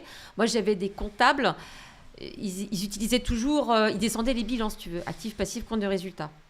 T'as le client en face, ouais, ok, bon, bah voilà, vous avez ça de rendement, on va optimiser, on va vous faire une petite DEP. Hein, c'est quoi déjà la DEP? Moi, j'ai appris plein de choses comme ça. Bien sûr. Et moi, je suis arrivée avec les comptables, je leur ai dit, mais on peut pas leur faire un bilan imagé. Donc, ça existait le bilan imagé. Bon, versus Excel. Admettons. Donc, il a fallu que je comprenne l'outil. Et une fois que j'ai utilisé l'outil, j'ai dit, mais voilà, c'est ça qu'il a besoin de voir le client. Et les comptables me disaient, ah ouais, c'est ça qu'il a besoin le client. Bah ouais. C'est-à-dire que c'est plus facile sur un graphique d'expliquer ces chiffres, Bien sûr. de faire des comparatifs avec les années précédentes, plutôt que de lui dire, bah vous avez ça de résultat. Il faut arrêter, quoi. Ça, c'était Pas être dans le les statique, grands-mères mais qui vraiment faisaient être dans ça. la projection du passé, du futur, etc. quoi. Ouais. Complètement. Bah, de toute façon, maintenant, on le voit, mais toi, tu pourras en parler aussi. Peut-être que tu as déjà fait des essais. Mais moi, je l'ai vu en échangeant avec des experts comptables qui utilisent, par exemple, Claude dans Excel. C'est magique aujourd'hui. Je veux dire, on n'a plus besoin de faire d'Excel. Déjà, avoir des Excel en gestion interne, c'est un peu compliqué. Mais même pour des bilans, pour des clients, utiliser Claude dans Excel, mettre des graphiques personnalisés pour le client, maintenant, c'est possible en quelques prompts. Ouais. Toi, concrètement, parce que là, tu fais cette expérience-là dans un autre cabinet, une autre gestion. Comme tu dis, bon, voilà, la gestion interne, finalement, il y avait un peu des rêves et toi, tu avais vu quelque chose. C'est pas forcément ce qui s'est passé. Tu vois tout ça en termes de gestion interne. Tu apprends quand même le parti agriculture. Comment ça se passe après toi? Est-ce que tu restes dans ce cabinet pendant un temps? Quelles sont tes réflexions à ce moment-là? Bah, je vais peut-être changer de crèmerie. Ouais, c'est ça. Non, disons que je m'accroche quand même au doux rêve d'accompagner les agriculteurs. Et d'ailleurs, j'avais une nouvelle mission. Je me sentais prise d'une nouvelle mission d'accompagner les agriculteurs. Ça demande de la maturation, en fait. Ils ont besoin qu'on vienne les voir plusieurs fois. Donc, j'allais chez eux, je leur expliquais et je revenais. Je m'étais dit, je dois pouvoir les aider au moins eux, en fait. Donc, tu te raccrochais plus vraiment à ton rôle d'expert comptable, mais c'était plus un sentiment d'appartenance, un désir vraiment d'être ancré dans cette profession-là d'agriculteur, quoi. Okay. J'en ai fait même un outil sur LinkedIn. En fait, on peut télécharger on va dire un chapitre, un de mes chapitres sur mon livre blanc. Je voudrais en fait pouvoir démocratiser, faire vraiment connaître cette spécialisation qui est le monde agricole, parce que je pense qu'il est méconnu. Ouais. Alors bien sûr, tu as des centres de gestion qui sont aujourd'hui dédiés aux agriculteurs, mais les experts comptables doivent pouvoir le faire. Il y a des années, je voulais me spécialiser dans mon cabinet comptable, mais finalement c'était compliqué parce que c'est une niche en fait, et quand tu es dans une niche et si cette niche va mal, comme c'était le cas parfois pour les boulangers pâtissiers, tu es dépendant de cette niche, quoi. Waouh, et s'ils vont mal, tu vas mal aussi. Bien sûr. Je pense que les agriculteurs ont vraiment besoin d'être pas sauvés, mais je me sens un petit peu cette mission, tu vois, aujourd'hui, de les accompagner. Bien sûr. J'ai été frustrée parce que j'ai quitté Serre France avec perte et fracas. C'était pas mon souhait et j'avais pas fini ma mission. Bien sûr. Donc aujourd'hui, je me dis, c'est pas grave, je vais proposer. Donc toujours dans un frein, il y a toujours des opportunités derrière. Donc moi, je vois toujours les opportunités, mais voilà, à un moment donné, il faut digérer l'histoire. Et cette opportunité, c'est de dire, mais les experts comptables peuvent aider les agriculteurs et les agriculteurs ont besoin des experts comptables. Bien sûr. Et c'est ce que j'ai vu en fait pendant ces 18 mois, qu'il y avait vraiment. C'était vital pour eux. Et il ne faut pas oublier que c'est eux qui nous nourrissent. Hein. Donc, il est temps de s'en occuper quand même. Bien sûr. Mais c'est intéressant ça pour tu vois, les experts comptables, les collaborateurs, tous ceux qui gravitent autour des cabinets en France. Quel conseil tu donnerais pour se spécialiser? C'est-à-dire que, ok, demain, comme toi tu l'as fait à l'époque, tu veux créer ton cabinet avec Nilo ou racheter une clientèle. Comment tu te spécialises? Quelle stratégie tu mets en place vraiment pour aller vers cette spécialisation qui sera sûrement un des modèles du cabinet du futur ultra spécialisé et qui a vraiment des conseils proactifs par rapport à ça? Qu'est-ce que tu donnerais comme conseil pour se spécialiser?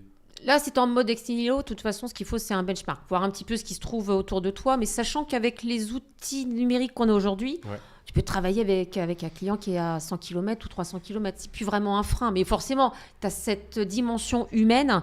Il faut déjà que tu fasses une recherche sur le terrain. Si tu dis, voilà, je dois m'installer dans une ville où il y a plus d'infirmiers, par exemple, ou de professions médicales, peut-être que tu as intérêt à prioriser cette niche-là, à être du coup dans ce secteur d'activité et développer des outils, parce qu'eux aussi, ils en ont besoin, que ce soit même du patrimonial. Là, j'ai parlé de l'agriculture, mais il y a des pans complets de métiers qui sont laissés et qui pourraient être vraiment accompagnés par un expert comptable qui n'est plus bloqué, je dirais, par la saisie. Moi, quand j'avais des infirmières, par exemple, alors c'est des activités BNC, c'est dépenses-recettes.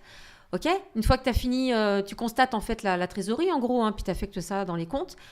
Bon, en fait, tu fais la déclaration d'impôt sur le revenu, c'est fini. Bah non, c'est pas fini. Il y a aussi des pistes d'optimisation, ils peuvent s'associer, se regrouper. Bien Et sûr. puis, c'est des gens qui travaillent énormément. Donc, il y a forcément c'est pareil, de l'automatisation qu'on peut mettre en place chez nos propres clients. Complètement. Et je dirais que c'est même plus facile d'automatiser derrière quand les processus sont clairs. Le fait de se spécialiser justement, ça permet d'avoir des process qui soient les mêmes pour tout le monde. Et qui sont scalables. Et qui sont scalables. C'est-à-dire que le Ouais. plus dur, c'est la première fois, c'est comme le paramétrage, c'est les premières missions sont plus longues. Ouais, tu mets en Mais une fois que tu place, l'as mis en place, Bien tu sûr. dupliques, tu dupliques, Bien tu sûr. dupliques. Bien sûr. Ouais, donc Bien sûr. toi, tu vois vraiment un des formats, en tout cas des cabinets qu'on va venir apparaître en 2026-2027, qui en a déjà évidemment, hein, mais où en fait ils sont ultra spécialisés sur des pôles, ils structurent tout, ils processisent tout, ils automatisent tout avec l'IA aussi demain. Et ça va permettre aussi de scaler énormément les cabinets. C'est ça. C'est Et de vraiment quelque chose que développer tu vois. enfin le conseil. Ouais, c'est ça. Et en plus, être proactif sur le conseil à ce niveau-là, ouais. Donc ça, c'est hyper intéressant. Sur 80%, les cabinets, ça, c'est- je dis souvent, 80% sera automatisé par l'IA, il reste 20%. Et c'est là que démarre votre valeur en tant qu'expert comptable. Bien sûr, ok. Hyper intéressant. Ok, donc là, on a un peu la vision. Tu restes 18 mois chez Serre France. Bon, tu vois des côtés positifs, tu vois des côtés négatifs. Positif, on en a parlé, c'est la spécialisation. Tu vois le côté aussi, bon, finalement un peu des rêves qui avaient été mis devant toi, mais pas trop. Finalement, gestion interne, c'est encore archaïque. Finalement, ce que tu avais mis en place dans ton cabinet, toi-même, c'était déjà plus avancé que ce qui était là. Donc, grand groupe, difficile, pas très agile. Tu quittes Serre France. Qu'est-ce qui se passe? Encore une blessure un peu comme ce qui avait été à ton ancien cabinet? Dans quel état d'esprit t'es à ce moment-là? Bah, je te dirais que les signes. Je me dis, bon, Ok. ok, c'est un signe, c'était pas pour moi le salariat. J'ai essayé pour la deuxième fois. Bon, voilà, je suis restée moins longtemps que la première fois. Et là, je me dis, bon, bah, j'attends. Donc là, je me remets sur moi-même. Tu sais, des fois, on se retranche dans sa Bien sûr, c'est coquille, important. dans sa caverne. Et puis, on se dit, bon, on va attendre que les choses arrivent. Ouais. Mais j'avais une formation quelques temps plus tôt avec ChatGPT. Ok. En fait, quand tu as des enfants jeunes, dynamiques et qui te disent bah tiens, maman, si tu veux, j'ai une formation Ouais, qui t'ont poussé avec à... cet Ouais, bien outil-là, et ben j'avais quand même l'IA qui était toujours à mes côtés. Ok. Et j'avais envie, si tu veux, de produire des choses. Mais il me Bien fallait sûr. un projet, un vrai projet. Mmh. Parce que voilà, c'est bien gentil de faire des diaporamas pour moi-même, pour mon jardin, mais à un moment donné, ok, tu refais la déco de ta maison, d'accord, mais voilà, moi, il me faut un projet entre. Donc là, à 6 ce mois et moment-là, donc 18 mois. tu te poses, en gros, elle dure combien de temps cette pause-là, du coup, entre le moment où tu quittes CER France et le moment où tu démarres un nouveau projet, ça dure combien de temps? On va dire 3 mois, quoi, 3 mois, 3-4 ok. mois. Donc ouais, pendant ouais. ces 3 mois-là, du coup, tu te poses concrètement sur comment est-ce que tu pourrais utiliser l'IA dans ton C'est ça. quotidien d'expert comptable en même temps avec tes compétences. Un peu, moi j'aime bien cette méthode-là, je sais pas si vous connaissez, tu sais, c'est la méthode Aikigo, si je dis pas de bêtises. Ikigai. Ikigai, pardon. Voilà, oui, bah c'est ça, je l'ai fait. Oui, J'ai tableau écorché un blanc. petit peu. Ouais, ouais, Ikigai. Ah, t'as fait ton Ikigai? T'as fait ton Ikigai, ouais. Ça a Bien sûr. été... Qu'est-ce que t'as trouvé un petit peu Bah, tout ce que je fais là maintenant. Bien sûr. Ok. En fait, c'était hyper constructif parce Bien qu'en sûr. effet, quand tu te mets dans ta caverne, j'étais toujours un peu avec l'ordinateur et j'ai fait l'ikigai. Ouais, ouais. Parce que moi je trouve ça intéressant cette métaphore-là de se dire ok, comment est-ce qu'on peut faire pour joindre un peu ces 3 choses, les compétences que tu as, comment tu peux monétiser ces compétences-là et aussi ce à quoi tu aspires dans la suite quoi. Donc ce que j'imagine que t'apportes aux autres, ouais, en ce que fait. t'apportes aux autres. Quelle est ta Le vraie monde, valeur? le c'est monde ça. a besoin. Ouais, Exactement. ouais, ouais. Donc du coup j'imagine que tu fais un peu ce travail-là de ton côté et après tu arrives à un raisonnement, une trajectoire. Est-ce que tu peux nous en parler un peu plus de Ouais, cette... ouais. Puis il y a un outil qui m'a beaucoup aidé, c'est Notebook LM. Ok, d'accord. Oh là là, j'étais Ok. génial, quoi. Parce qu'en fait, dès que je lui donnais parce que j'ai découvert aussi Gemini, je suis passée de ChatGPT à Gemini. Maintenant, je travaille beaucoup plus avec Claude et Claude Ouais, Code bien sûr, particulièrement. bien sûr. Et du coup, avec Notebook LM, en fait, c'est un outil prodigieux. D'ailleurs, je m'en sers également. Je fais une bande dessinée tous les mercredis. Je publie ma bande dessinée. Ok. Ouais, C'est sur un rêve LinkedIn, aussi de faire une ouais, bande ouais. dessinée. Et tu le fais avec une IA, quoi. Hmm. Bah, on invite d'ailleurs les gens à te suivre sur LinkedIn sur cette bande dessinée parce que tu publies quoi tous les mercredis, c'est ça? C'est ça. Ok. Nathalie, Nat se met à l'IA et en fait, je raconte mes déboires avec l'IA et c'est Bien vrai que ça sûr, fait beaucoup bien effet sûr. miroir parce que bon, moi, je suis nature. Franchement, je suis quelqu'un. Ouais, tu voilà, te prends qui pas est, la tête.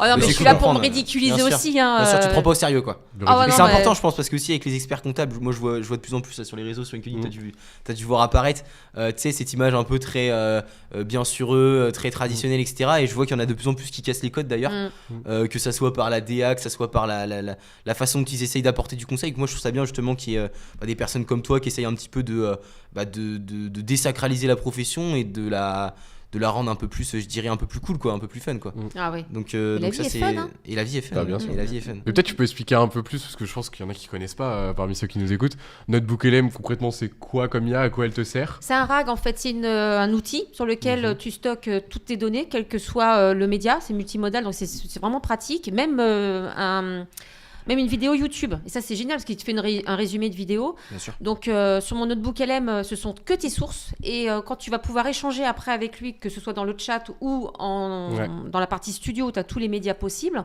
Donc, tu as audio. Alors, vidéo, c'est plutôt un diaporama animé avec des paroles, quoi. Mais c'est pas vraiment le terme vidéo. Tu fais de l'infographie. Tu fais donc un rapport et puis la partie diaporama. Et ça, c'est vrai que ça fait partie d'un outil où, quand tu es dans l'audio, en fait, tu crées un podcast. Et tu as différents formatages. C'est-à-dire que tu peux soit faire un podcast, un audio de différentes sources, donc il va échanger sur tes sources. Donc à chaque fois, il rappelle tes sources et tout ça.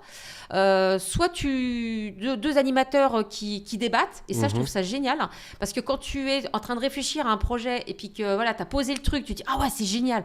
Et puis que là, il te casse le bébé. Mais c'est une IA, donc tu acceptes en fait le deal. Tu lui as mis entre les mains, quoi. Donc tu acceptes le deal. Et en fait, tous ces paramétrages font que tu réfléchis à voix haute. Et ça, c'est génial parce qu'avec Notebook LM, moi, je m'en sers quasiment, pas tous les jours, mais j'ai pris une licence pour ça, parce que pour s'en servir tous les jours, après, t'avais tes limites. Bien sûr. Mais c'est vrai que ça permet quand même d'avoir un outil un peu rétrospectif et de te projeter, en fait. Et moi, j'aime bien ces débats-là. Et d'ailleurs, donc tous les vendredis, j'utilise Notebook LM et je sors le podcast. Okay. J'aurais jamais pensé faire un podcast. Et on n'est pas en studio, là. On est on a filé ça. Et j'étais encore en train de rigoler samedi parce que je lui envoie donc plusieurs vidéos sur YouTube. Ouais. Et à un moment donné, puis t'as les deux qui échangent et tout ça. Et tu te dis, mais ton truc, il a évolué. C'est fou. Et t'en as une à un moment donné qui dit, oh, c'est ouf. Non, mais quand est-ce qu'une IA te dit, c'est ouf. C'est vrai que moi, je trouve ça marrant parce que pour revenir sur ce que tu dis, on avait fait la même chose aussi là pour un audit qu'on avait fait dans un cabinet d'expertise comptable où on avait donné justement, comme on te l'expliquait tout à l'heure, des échanges de transcripts entre les collaborateurs et nous sur des questions qu'on pouvait leur poser.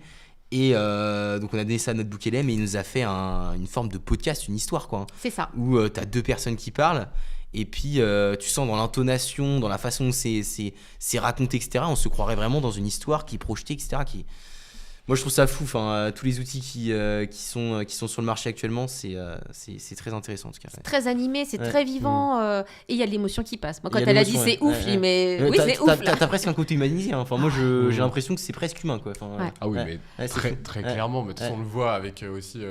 Il y a le côté un peu plus néfaste, mais avec les deepfakes, etc. Maintenant, on s'y perd. Je pense qu'on met une vidéo très bien faite IA à n'importe qui, il aurait du mal à faire la différence aujourd'hui. Clairement. Après, t'as des tocs aussi de l'IA, tu vois, quand ils mettaient les fusées partout, des tocs de langage. Et même maintenant, t'as même des scripts, des prompts qui permettent de détecter, en fait. Complètement. Et je m'en suis servi aussi parce que moi, je me sers toujours de l'IA, même pour des commentaires sur LinkedIn. Bien sûr. Et je dis, tu vas te prompter avant parce que tu vas te vérifier. Et, alors, j'avais fait ça avec Claude, en fait, sur mon premier document, l'agriculture. Okay. Et j'avais récupéré ce prompt-là qui permet donc de s'auto-analyser. Et à la fin, je lui avais dit, tu vas me le noter. Parce que c'est le côté très comptable, tu sais. En fait, c'était mis 8,5 sur 10. Je dis, on n'est pas trop mauvais. On pourrait être 9,5 si tu veux. Non, c'est bien, on va pas mettre trop d'efforts là-dedans. On verra ça plus tard. Mais par contre, pour les prochains, je veux bien que tu te promptes. Okay. Bien sûr.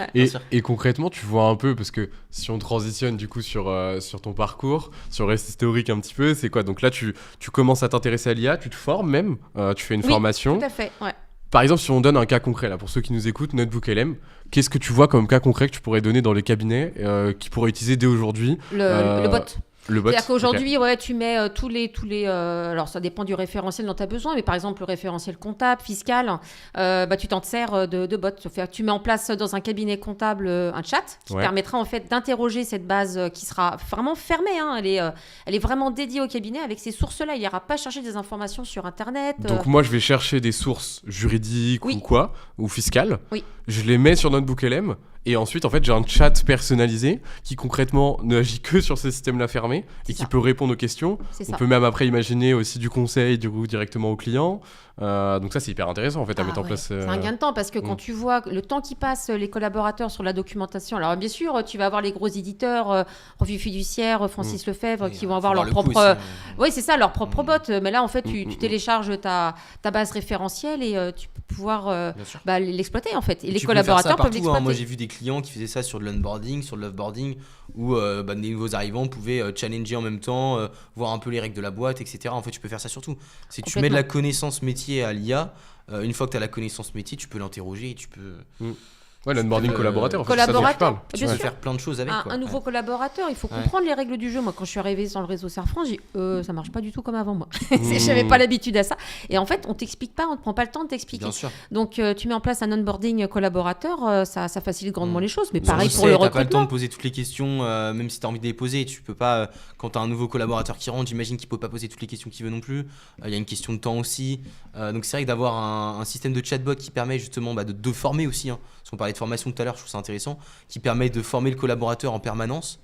Pour moi, ça c'est game changer, hein, surtout aujourd'hui, quoi. Donc, Notre BookLM, tu as même des quiz. Donc, Ouais, en t'as des effet, quiz tu peux aussi, complètement bien sûr. former les personnes. hein. Complètement, C'est un outil d'apprentissage aussi. complètement. C'est des chatbots internes en fait. Parce que du coup, concrètement, ça peut couvrir un peu tous les points de ce que je comprends. C'est que tu dis ça gère la gestion interne, donc avec chatbot interne, mais aussi pour les clients. Bien sûr. Tu vois d'autres choses ou pas? Parce que là, on parle de Notebook LM, donc clairement, on est rentré dans le sujet de l'IA, je pense. Hein. On va commencer à en parler beaucoup. Toi, concrètement, tu te formes à l'IA en ce moment. Qu'est-ce que tu vois pour les cabinets comme révolution? Pourquoi l'IA, c'est une révolution? Voilà, tout le monde en parle. Et toi, qu'est-ce que tu vois concrètement? Pourquoi tu as décidé vraiment d'aller vers ça? Parce que si on continue sur ton parcours, du coup, je spoil un petit peu, mais tu te spécialises sur l'IA. Tu peux nous en parler un peu plus? Ouais. Alors, ce que je vois surtout, c'est la valeur qu'on va pouvoir apporter en gain de temps pour un expert comptable. Déjà, parce que c'est lui qu'il va falloir convaincre finalement. Aujourd'hui, ton expert comptable, sur des grosses périodes, il peut travailler de 7h à 20h, 21h et des fois, il repart avec du boulot, quoi. En C'est ce moment, dommage. je pense qu'on peut parler de la période ouais, fiscale c'est du vrai, moment. c'est ça, Là, on l'enregistre en Ok. mars, clairement, je pense que tous les experts comptables sont sous l'eau. Si vous arrivez à nous regarder, je sais pas, mais Au moins nous écouter, quoi. vous mec. écoutez au moins. Alors justement, si vous voulez nous écouter, de 7h à 9h par exemple, alors moi je disais par exemple, tu as besoin de faire du sport, tu as besoin de te défouler quoi, quand Ouais. tu es Bien sûr. expert comptable. important, Et ouais. comme tout le monde, d'ailleurs, comme tout professionnel, hein, beaucoup Complètement. de poids et tout ça. Et du coup, tu te dis, voilà, je vais faire du sport le matin. Tu peux pas, parce que voilà, faut que tu commences à consulter tes mails, à traiter toutes tes demandes. Mais en fait, tu dis non, entre 7h et 9h, c'est mon temps pour moi, mais qui va faire mon boulot? Par exemple, la lecture des mails, classer les mails, les prioriser, ce sera ton IA, quoi. Bien sûr. Ton bien sûr. IA ou ton outil d'automatisation, Mmh. parce qu'on met l'IA à toutes les sauces, mais avant ça, il y avait déjà l'automatisation. Complètement. Ouais. Moi, ça me fait Complètement. sourire quand on dit l'IA, ok, mais l'automatisation, elle était déjà là, et en fait, déjà, on l'exploitait pas. Les outils comme N8N, en fait, aujourd'hui, reviennent à la mode. Mmh. Bien sûr. Il fait un Mais temps avant qu'il y ait une UTN, il y avait des mecs, il y avait des API, il y avait tout ça sur le marché. complètement. Même du Python et tout même à du l'Excel. Python, Hein. bien Nous, sûr. on a parlé des experts comptables ou même des Complètement. collaborateurs qui, à l'époque, codaient en Python et Mm. faisaient déjà des automatisations. Et en fait, Ça, sur Excel, tu peux faire c'est des ça. trucs aussi. Sur Power BI, c'est pareil. Mais maintenant, je dirais la différence, c'est que tu peux connecter un modèle de langage qui lui apprend, avec qui tu peux donner un contexte aussi. Donc c'est ça qui est intéressant. Tu peux lui donner des règles métiers. Et donc à ce sujet-là, du coup, excusez-moi, j'ai un peu perdu le pied. On était sur le était 7h-9h, tu veux faire du sport. Voilà, ton, exactement. ton IA ou ton système d'automatisation pulsé à l'IA qui va traiter tes mails et déjà tu as gagné, Exact. du temps pour toi. Ou le soir, en fin de journée, tu as eu tous tes rendez-vous toute la journée et tu as besoin en fait de synthétiser tes comptes rendus en fait. Tu as utilisé déjà l'enregistrement bien sûr sous l'autorisation du client. Tu l'expliques au client, c'est pour que je puisse être plus à l'écoute Bah oui. lors des entretiens. Donc moi je fais un enregistrement. Donc tu fais un enregistrement juste avec ton dictaphone, il n'y a pas besoin d'une usine à gaz. Hein. Bien sûr. Tu transmets ça après à ton IA, il te fait le transcript. Tu peux même lui mettre un cadre, parce que moi je formulais un cadre. Je dis voilà, par rapport au transcript, j'ai tel et tel chapitre, tu vas respecter tous ces chapitres-là. Puis après tu complètes. Mais voilà, tu as 80% du boulot qui est fait. Donc en fait, le soir à 19h, tu te casses. Parce que finalement, le boulot il est fait et tu as du temps pour ta famille. Mais tu peux même pousser la logique encore plus loin. Nous, c'est ce qu'on avait fait pour un de nos clients là. On avait mis ça en place pour des cabinets. C'est pour la partie mail. Tu peux très bien donner un contexte à l'IA. Aujourd'hui, tu as un CRM. Tu mets en place un agent IA qui va interroger le CRM avec un contexte sur un client. Demain, tu peux tout à fait imaginer qu'un client t'envoie une question sur, je sais pas moi, sur la partie sociale, sur comment licencier, sur une rupture conventionnelle, etc. L'IA va interroger la base de données du client sur le CRM et répondre en conséquence. Avec de la sécurité, ouais, c'est évidemment, un draft de réponse parce qu'il y a toujours besoin d'un expert comptable, je pense, pour valider une réponse liée à l'intelligence artificielle. Mais au-delà du tri, de l'archivage, tout ça, il y a quand même une possibilité aussi d'apporter de la valeur de conseil et de la traquer aussi par la suite, qui est intéressante. C'est finalement ce que tu voulais faire un petit peu, parce que moi j'aime bien faire des similitudes. Tu avais déjà l'idée à l'époque où tu disais oui, je veux faire du conseil proactif. Tu captais déjà les signaux faibles à l'époque dans tes échanges clients. Concrètement, aujourd'hui, en fait, grâce à l'IA, toi tu penses que les cabinets potentiellement pourront faire ça, mais grâce à l'IA, proposer des tâches de conseil, etc. Personne ne le sait, mais c'est moi qui suis à l'origine de l'IA. Mais bon, Mmh. on va pas Oui, le bah dire. voilà. Je m'en doutais. C'est secret, on va c'est garder sûr. ça entre nous. Vous ne dites Non, rien, sinon je Non, vous non, suis derrière, mais, les gars. bah, d'après toi, pourquoi on t'interviewe aussi Oui. c'est parce que t'es la fondatrice de. Bien Voilà. sûr. On est les Et seuls au chut, courant. on ne dit pas. Non, mais c'est ça. Je l'ai rêvé et il est fait. C'est. C'est Mais- ça, quand on est innovant. Clairement. Mais clairement, nous, ce qu'on voit, en tout cas, ce qu'on en retire de tout ça, c'est que lors des cabinets à l'époque, c'était pas sur la partie compta, sur la partie saisie, etc. Ouais. C'est là où vraiment les cabinets avaient leur valeur ajoutée, aussi sur leurs données. Mais aujourd'hui, on parle de données sur la partie compta, mais je trouve qu'on oublie aussi les données sur ces échanges clients dont vous parlez là, parce qu'en fait, c'est ça le nouvel or des cabinets. Ils vont pouvoir, grâce à tous ces échanges clients, je reprends ce que disait Arthur Weiler sur ça, je l'avais entendu, je reprends son expression, mais ça devient, les experts comptables, c'est des médecins de famille, et en fait, ils ont toute l'information, et après, ils peuvent pousser du conseil, rediriger sur de la spécialisation. Complètement. Ils peuvent être proactifs et plus réactifs sur ce que disent les clients. Complètement. Enfin, Tu dis faire des projections. C'est ça, Et des exactement. comparaisons.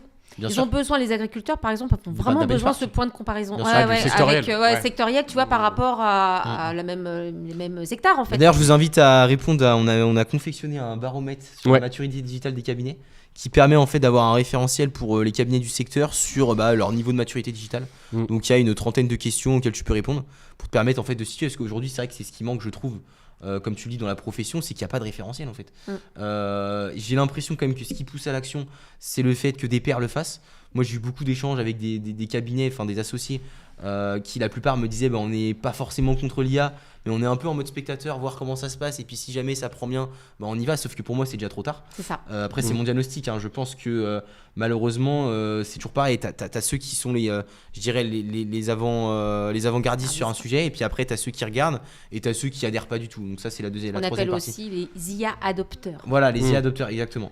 Les early adopters aussi. voilà, enfin, complètement. c'est- Early on est sur adopters. Et ça. donc du coup pour revenir là-dessus, donc dans ce cadre-là, toi Nathalie, du coup toi t'as commencé à te former à l'IA, à la data aussi. T'as aussi mêlé donc tes compétences d'expert comptable là-dedans, et t'as voulu, parce que pour moi c'est des sujets qui sont complémentaires, parler de conduite du changement, parler aussi notamment tout ce qui est réticence au changement, hein, comme on l'évoque, parce que c'est vrai que l'IA aujourd'hui c'est intéressant, mais si il n'y a pas de formation, si les équipes elles adoptent pas tous les outils qui peuvent exister aujourd'hui, ça sert pas à grand chose. Il n'y aura que des freins. Voilà, donc tu as ouvert ton cabinet, si je dis pas décide, Nathan Consulting, donc du coup il y a maintenant... Depuis un mois. Depuis un mois.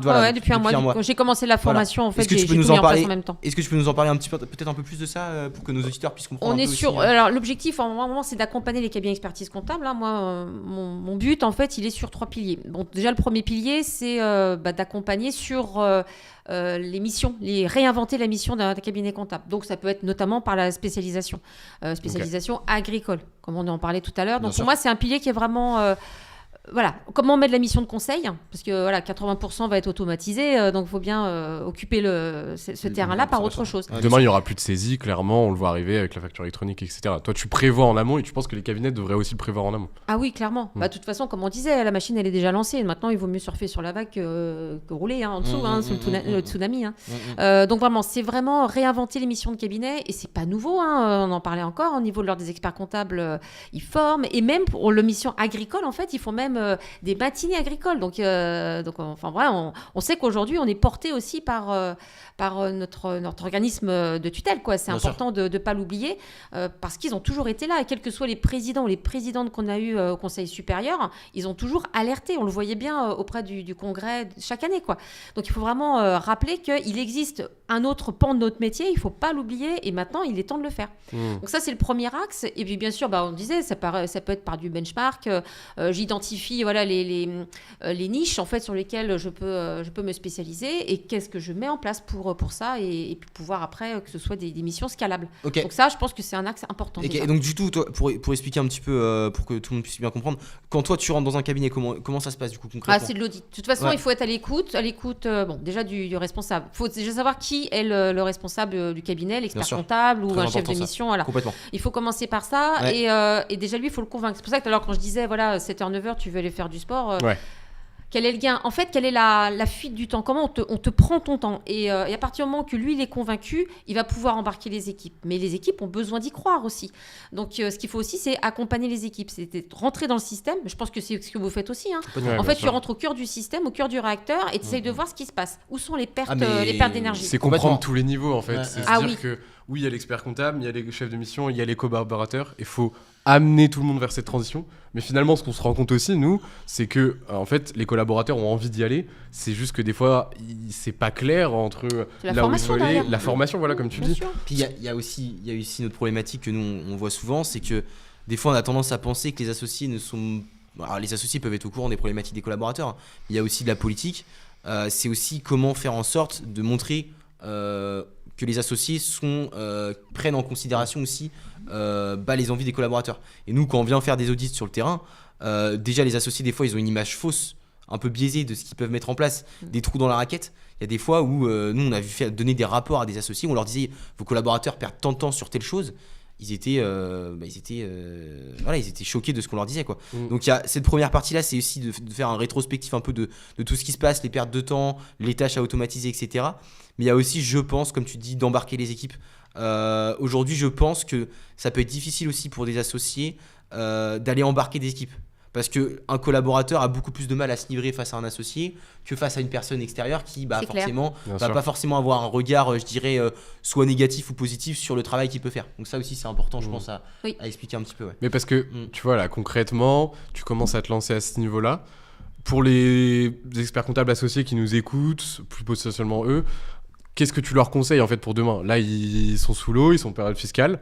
Il y a la facture électronique qui arrive la fin d'année. Enfin, c'est maintenant, hein, clairement. La priorité, c'est la facture électronique. C'est la priorité. Et en même temps, c'est toi qui disais ça tout à l'heure et je reprends ta phrase, mais c'est-à-dire que, en fait, les cabinets comptables qui ne vont pas mettre en place l'IA vont finalement se faire remplacer par les cabinets comptables qui mettent en place l'IA. C'est que l'IA ne remplace pas le métier, mais ceux qui n'utilisent pas seront remplacés. Qu'est-ce que tu conseilles pour ces experts comptables-là, ces associés-là, même les collaborateurs ? Comment ils font ? C'est-à-dire qu'eux, ils sont perdus, ils sont entre plein de choses. Il y a plein de sujets en ce moment. Concrètement, est-ce que tu peux les conseiller sur ça ? Tu vois, si tu devais donner au moins une piste de réflexion où aller, comment mettre en place une stratégie ? C'est tous ces sujets-là. Tout à fait. De toute façon, il faut mettre en place une roadmap. On commence par ça. Okay. On commence par ça, mais toujours pareil, pour mettre en place ce plan, ce qu'on appelle dans notre jargon, nous, le rétro-planning. Tu sais, quand tu sors un bilan, en fait, tu fais un rétro-planning. Donc tu commences de la fin, en fait, pour remonter le projet. Et c'est des projets qui ne doivent pas être très longs, en fait, sur 6 mois. Hein, parce que c'est sûr qu'il faut emmener les équipes et qu'il faut les former, il faut les rassurer, il faut être à l'écoute. Et ça, c'est ce qui prend le plus de temps. Mais une fois que tu as... Alors, déjà, on commence souvent par les quick wins. Tout ce qui est rapide, en fait, à mettre en place, les petites réussites. On parlait tout à l'heure de mettre la lecture des mails ou des comptes rendus. Tout de suite, ils vont se rendre compte qu'il y a un gain. En fait, il faut réussir à les convaincre par des petites actions. Et la vie, c'est que des petites actions, en fait. Complètement. Tu commences par ça, et une fois qu'ils sont convaincus, là, tu vas pouvoir les embarquer. Mais si tu ne leur prouves pas et que la direction n'est pas non plus proactive, qu'est-ce que tu veux embarquer ? Donc, de toute façon, si je fais un audit et que derrière, je vois qu'il y a de la résistance, mais qu'il y a bien de la direction, qu'est-ce que tu veux embarquer ? C'est eux, en fait. Parce que tu peux emmener des équipes. Moi, je l'ai bien vu, je l'ai vécu comme ça de l'intérieur. Moi, j'ai pu embarquer mes équipes. Et quand mes équipes étaient plus embarquées... Et t'as pas l'impression que la transformation peut aussi venir de l'intérieur, sur des échelons peut-être un peu plus bas de la hiérarchie ?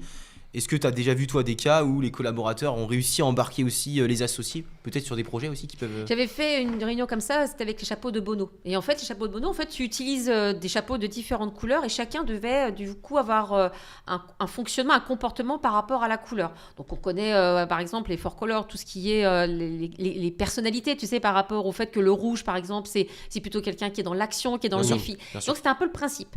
Et j'étais surprise parce que la personne qui portait le chapeau noir, donc ça lui allait très bien en fait, parce que c'était la personne qui était toujours en train de contrer, de mettre des doutes, et ben finalement c'est la personne qui a emmené le plus l'équipe. Comme quoi on peut avoir des bonnes surprises, parce que c'est pas parce qu'elle était contre le projet, c'est qu'elle n'était pas convaincue du projet.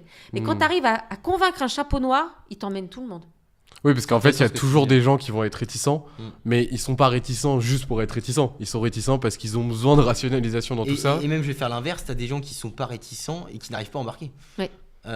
Et ça, c'est intéressant aussi. C'est-à-dire comment tu peux faire en sorte d'aller cibler la bonne personne aussi. Oui. Parce que je pense que demain, nous, on le voit des fois, je pense qu'il y a quand même une capacité de leadership à avoir. Parce que c'est des prises de position, c'est une prise de risque aussi. Si demain tu souhaites mettre en place un projet, que ça soit de la digitalisation, que ça soit des automatisations, tu prends un risque indirectement. Ça veut dire que c'est sur toi que ça repose le projet. C'est aussi rassurer, je pense que tu as dû faire ce travail là aussi, mais c'est comment rassurer demain un associé qui souhaite prendre du risque. C'est peut-être aussi, je sais pas comment tu vois les choses toi Tom de ton côté, mais nous on a pu le faire des fois, c'est aussi embarquer le preneur de risque dans les entretiens avec les autres associés ou même avec les collaborateurs pour leur expliquer que voilà, c'est aussi une démarche de co-construction, c'est aussi un suivi. Comme tu en parlais tout à l'heure, les quick wins, ça c'est intéressant, je trouve. C'est commencer peut-être par des choses qui sont peut-être entre guillemets, où je dirais le gain immédiat, mais les répercussions, je dirais sur du court terme et sur du long terme, ne sont pas forcément élevées, on va dire. Et puis après, c'est par la suite mettre en place des choses un peu plus. Oui, conséquentes. Mais on en parlait tout à l'heure, les exemples. Ça peut être onboarding interne, onboarding client, ça peut être sur les mails. Ça, c'est des choses qui sont quand même assez rapides à mettre en place aujourd'hui avec du copilote, etc. Mais tu vois, j'avais une question que j'avais envie de te poser par rapport à ça, parce qu'on parlait de comment les experts comptables, comment les associés peuvent embarquer leur équipe. Mais comme on l'a dit, du coup, ça peut aussi devenir simplement du collaborateur comptable qui s'intéresse. Comment aujourd'hui, qu'est-ce que tu conseillerais du coup à toutes ces personnes-là? Comment se former? Comment embarquer le cabinet en fait avec eux? Comment ils doivent faire? Parce que demain, il n'y aura plus de saisie, on l'a dit. Donc, il va y avoir un switch de métier en fait. Comment tu vois ça toi? On en parlait, c'est les soft skills. Okay. En fait, aujourd'hui, tu peux détecter des compétences, des personnes en fait qui ont un talent en fait, et le talent en fait, pour l'instant, il est atrophié puisqu'il a besoin pour se développer de confiance. Et pourtant, ils sont là. Tu parlais tout à l'heure l'ikigai, c'est tout à fait ça. C'est-à-dire que, alors, c'est plus difficile de faire un ikigai pour un collaborateur, mais j'ai mis en place un outil en fait, grâce à Claude aussi, un diagnostic pour détecter en fait. Comment l'entreprise en fait est prête aussi à l'innovation? Comment on peut embarquer des équipes? Est-ce qu'ils sont au fait du temps passé par le collaborateur? Et quand tu remplis ce diagnostic, déjà tu as un état des lieux. Et à partir de cet état des lieux, après tu peux avancer dans la co-construction, toujours pareil avec les équipes. Mais tu peux pas t'arrêter à un entretien individuel, professionnel. C'est pas l'outil pour ça. L'outil va pas t'emmener, il va pas t'embarquer des équipes. Souvent c'est même plutôt accusateur. C'est-à-dire que tu vas remplir ton entretien, mais tu as l'impression qu'on va t'obliger à faire des formations, mais quand est-ce qu'on t'a vraiment écouté, toi, en tant que collaborateur, qui voit que ça bouge autour de soi? On te fait peur en te disant, attention, vous allez être remplacé. Oui, mais c'est quoi les solutions? Et en fait, tu sens que les collaborateurs, ils ont peur, ils ont juste besoin d'être rassurés. Et justement, quand tu es à l'écoute de leur talent, de leur soft skill, tu dis, déjà, ils ont entendu de quoi j'étais capable, et tu peux très bien initier aussi une automatisation ou tout ta roadmap avec un petit groupe. En fait, un petit groupe qui va convaincre les autres. C'est intéressant ce que tu dis parce que nous, on l'a vu plus dans des groupements ou dans des un peu plus gros cabinets quand on commence à toucher à 100, 200 personnes, où en fait, il y en a qui mettent en place des groupes IA. Qui s'appelle ça, ou de groupe innovation au sens large même. Et en fait, c'est des collaborateurs justement comme tu dis. Et souvent, c'est même des fois des stagiaires. Moi, j'ai vu des stagiaires comptables qui étaient chefs de projet sur la partie. Et en fait, ils mettent ça en place, c'est-à-dire qu'en fait, ils essayent d'identifier concrètement au sein du cabinet toutes les tâches qui leur prennent du temps. Ils vont interroger chaque pôle et ensuite, ils essayent d'un peu de faire un melting pot de tout ça. Et comme tu dis, d'avoir un peu un rétro-planning sur ce qu'il faut mettre en place. Mais ça, concrètement, il faut le pousser encore plus en fait. Mais de toute façon, ils vont être au pied du mur parce que on est OK que ceux qui sont sur le marché du travail, les comptables, les collaborateurs, ils ont quel âge? Oui. Ils ont 30 ans. Et eux, en fait, ce qu'ils veulent, ils veulent pas faire comme les parents. En fait, on est vraiment sur une fracture intergénérationnelle. Complètement. On n'a plus les comptables qui ont 40, 50 ans, qui donnaient tout pour leur entreprise, qui n'étaient pas prêts à changer d'espace, en fait, qui n'étaient pas prêts aux grands changements qu'on vit aujourd'hui. Mais aujourd'hui, les générations Z, les millénials, aujourd'hui, ils ont besoin de sens. De sens. Et c'est la quête du sens. Et si on leur donne pas envie, en fait, et c'est pour ça que la marque employeur fait partie de mon deuxième pilier. Parce que tu peux pas aborder en fait ce nouveau métier avec les générations X ou Y quoi. Là on est sur une nouvelle dynamique, une nouvelle génération et aujourd'hui vous êtes là aussi pour le prouver, c'est que ça vous intéresse aujourd'hui, vous êtes là aussi curieux par ce métier d'expert comptable et pourtant c'est pas... Bien sûr. Mais justement moi, pourquoi nous on a décidé aussi de se lancer sur le marché des experts comptables je fais une petite aparté avec tout ça, mais c'est parce que de l'extérieur je pense qu'elle souffre d'une image peut-être archaïque à tort je trouve, parce que c'est vrai que le changement il se fait lentement, mais pour autant je pense que ça peut être l'un des changements les plus radicaux sur toutes les professions réunies. Demain, si comme tu dis la comptabilité au sens pur n'existe plus, il y aura une réinvention à faire. Je pense que ça peut attirer les talents les plus prometteurs et ça peut attirer justement notre génération à nous. Si on arrive à rediriger vers des tâches de conseil, si on arrive à impliquer les équipes, si on arrive à justement, même pour moi ça part de là aussi, c'est comment est-ce que tu fais que ça soit dans la formation quand tu fais un DSCG ou un DEC, j'ai l'impression que c'est pas ce qu'on pousse non plus.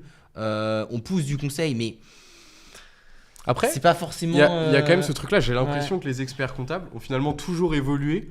Et juste, on dit, ouais, ils évoluent pas, mais en fait, ils y vont quand même, par la force des choses, bien sûr. Mais parce que moi, j'avais échangé avec des experts comptables on l'avait fait plusieurs fois avec, 50, 60, un peu plus. Mais finalement, en fait, ils ont vécu la digitalisation déjà. C'est-à-dire qu'ils sont quand même passés de full papier à full dématérialisé. Ils l'ont vécu, c'est toujours là, ils sont toujours en place, en France en tout cas. Bon voilà, on voit les US où ça commence un peu à être différent. Bien sûr. Faut s'y attendre. Mais en fait, finalement, les experts comptables ont toujours réussi à évoluer. Et là, faut juste, comme tu dis, William, faut juste qu'ils arrivent à avoir cette nouvelle vague avec l'IA, l'automatisation qui existait déjà, mais plus l'IA agentique, si on mixe les deux, disons. Il faut qu'ils arrivent à prendre cette nouvelle vague pour aller vers le futur des cabinets comptables. Complètement. Sinon, ils ferment. Mais c'est ça. Mais tu vois, juste pour terminer un peu ce podcast-là et ce sujet-là, toi, c'est quoi concrètement pour toi le cabinet de demain ? On en a donné plusieurs exemples, on a dit spécialisation, on a dit IA. Si tu devais donner un peu ta vision de l'expertise comptable des cabinets de demain, ce serait quoi ? C'est un peu une question dure, un peu une question large, mais... Ah ouais, merde, j'ai pas eu le temps de réfléchir à ça. Pas de souci. Bon, j'ai toujours pensé, mais de toute façon, à l'accompagnement des entreprises. Moi, en fait, tu sais, il y a l'impression que des fois, dans la vie, tout revient, en fait. C'est comme un cercle. Et moi, j'avais connu, on va dire, le premier comptable qui faisait de la gestion, qui allait chez ses clients, tu vois, un peu en mode baluchon. Avec le carnet à la main, bien sûr. Et qui allait dans les entreprises et qui les accompagnait, qui les écoutait et qui était plutôt leur conseiller, en fait, et comme le médecin de famille. Bien sûr, complètement. Et pour ça, alors bien sûr qu'avec la dynamique qu'il y a, mais ce sera toujours l'humain au centre. Et au contraire, ça ramène peut-être l'humain encore plus au centre grâce à l'IA. Et d'être prêt à aller dans les entreprises. Parce que c'est quand tu vas dans les entreprises, j'allais dans les exploitations agricoles que je comprenais en fait le métier. Moi j'ai des comptables, je leur disais mais va voir ton client, tu vas voir, c'est complètement... ce que tu vois ce sont des chiffres, mais qu'est-ce que tu comprends de sa vie en fait, hein. Et d'aller dans les entreprises, d'aller à leur rencontre, et c'est des humains. Et moi j'ai été accueillie avec le café, j'avais pas envie de partir. Hein. Bon, je devais, mais c'est vrai que t'es dans l'humain et ça c'est kiffant quoi. Là tu fais ton métier... comme un médecin. Bien sûr. Mais financier. C'est ça. Ouais, le médecin financier des entreprises. T'as pas la blouse blanche et tout. Mais en soi. Alors moi je suis toujours en combinaison. C'est vrai que t'es toujours en combinaison. Ah ouais, on pourrait croire que. Non, mais on pourrait croire que c'est un cabinet de médecin. Ouais, je suis corporate moi. T'es corporate, on voit ça. Avec tout ton parcours. Bon bah écoute, merci beaucoup Nathalie sur ce petit speech de fin sur le cabinet de demain. Merci William aussi du coup. Et nous de toute façon c'est quelque chose qu'on va continuer. On va continuer d'interviewer des gens comme toi qui sont dans les cabinets de demain, qui veulent un peu révolutionner aussi le secteur. Nous le but de toute façon c'est qu'on reste là. Et de toute façon ce sera disponible sur Spotify, sur Deezer. Voilà, vous pouvez nous écouter sur YouTube. toutes les plateformes, que ce soit Spotify, Deezer, YouTube aussi. Le but c'est aussi d'organiser des événements bimensuels. Une fois par mois, voire 2 fois par mois, où on interviewe justement des professionnels dans la profession d'expertise comptable, que ça soit des influenceurs directement, ça peut être des éditeurs de logiciels, ça peut être aussi des experts comptables comme Nathalie, et puis aussi on a un groupe WhatsApp où on échange justement par rapport à ça sur toutes les innovations qu'on peut faire. Donc voilà, je vous invite à nous suivre et puis je vous remercie pour et puis il y a aussi Nathalie, du coup comment on te suit, où est-ce qu'on te suit à peu près? Nous dire un peu plus sur Du coup vous m'avez sur le site internet aussi Nathan Consulting, que j'ai fait en une journée avec Claude, truc révolutionnaire qui correspondait forcément à ce que je voulais mettre en place. Ça pourrait être un sujet d'un autre podcast complètement ça. C'est un truc de fou quoi, en une journée. Et puis avec le site, l'adresse mail, enfin les protections, c'est impressionnant, vraiment l'outil. Moi j'aime bien aussi la communication. Après donc sur le réseau LinkedIn, donc je publie trois BD, fois. La BD notamment. Ouais, la BD le mercredi, le lundi et le vendredi, donc sur les réseaux sociaux, on peut échanger. Puis après je vous donne mon 07. Ok, parfait. Super, parfait. Bon merci beaucoup. À tous.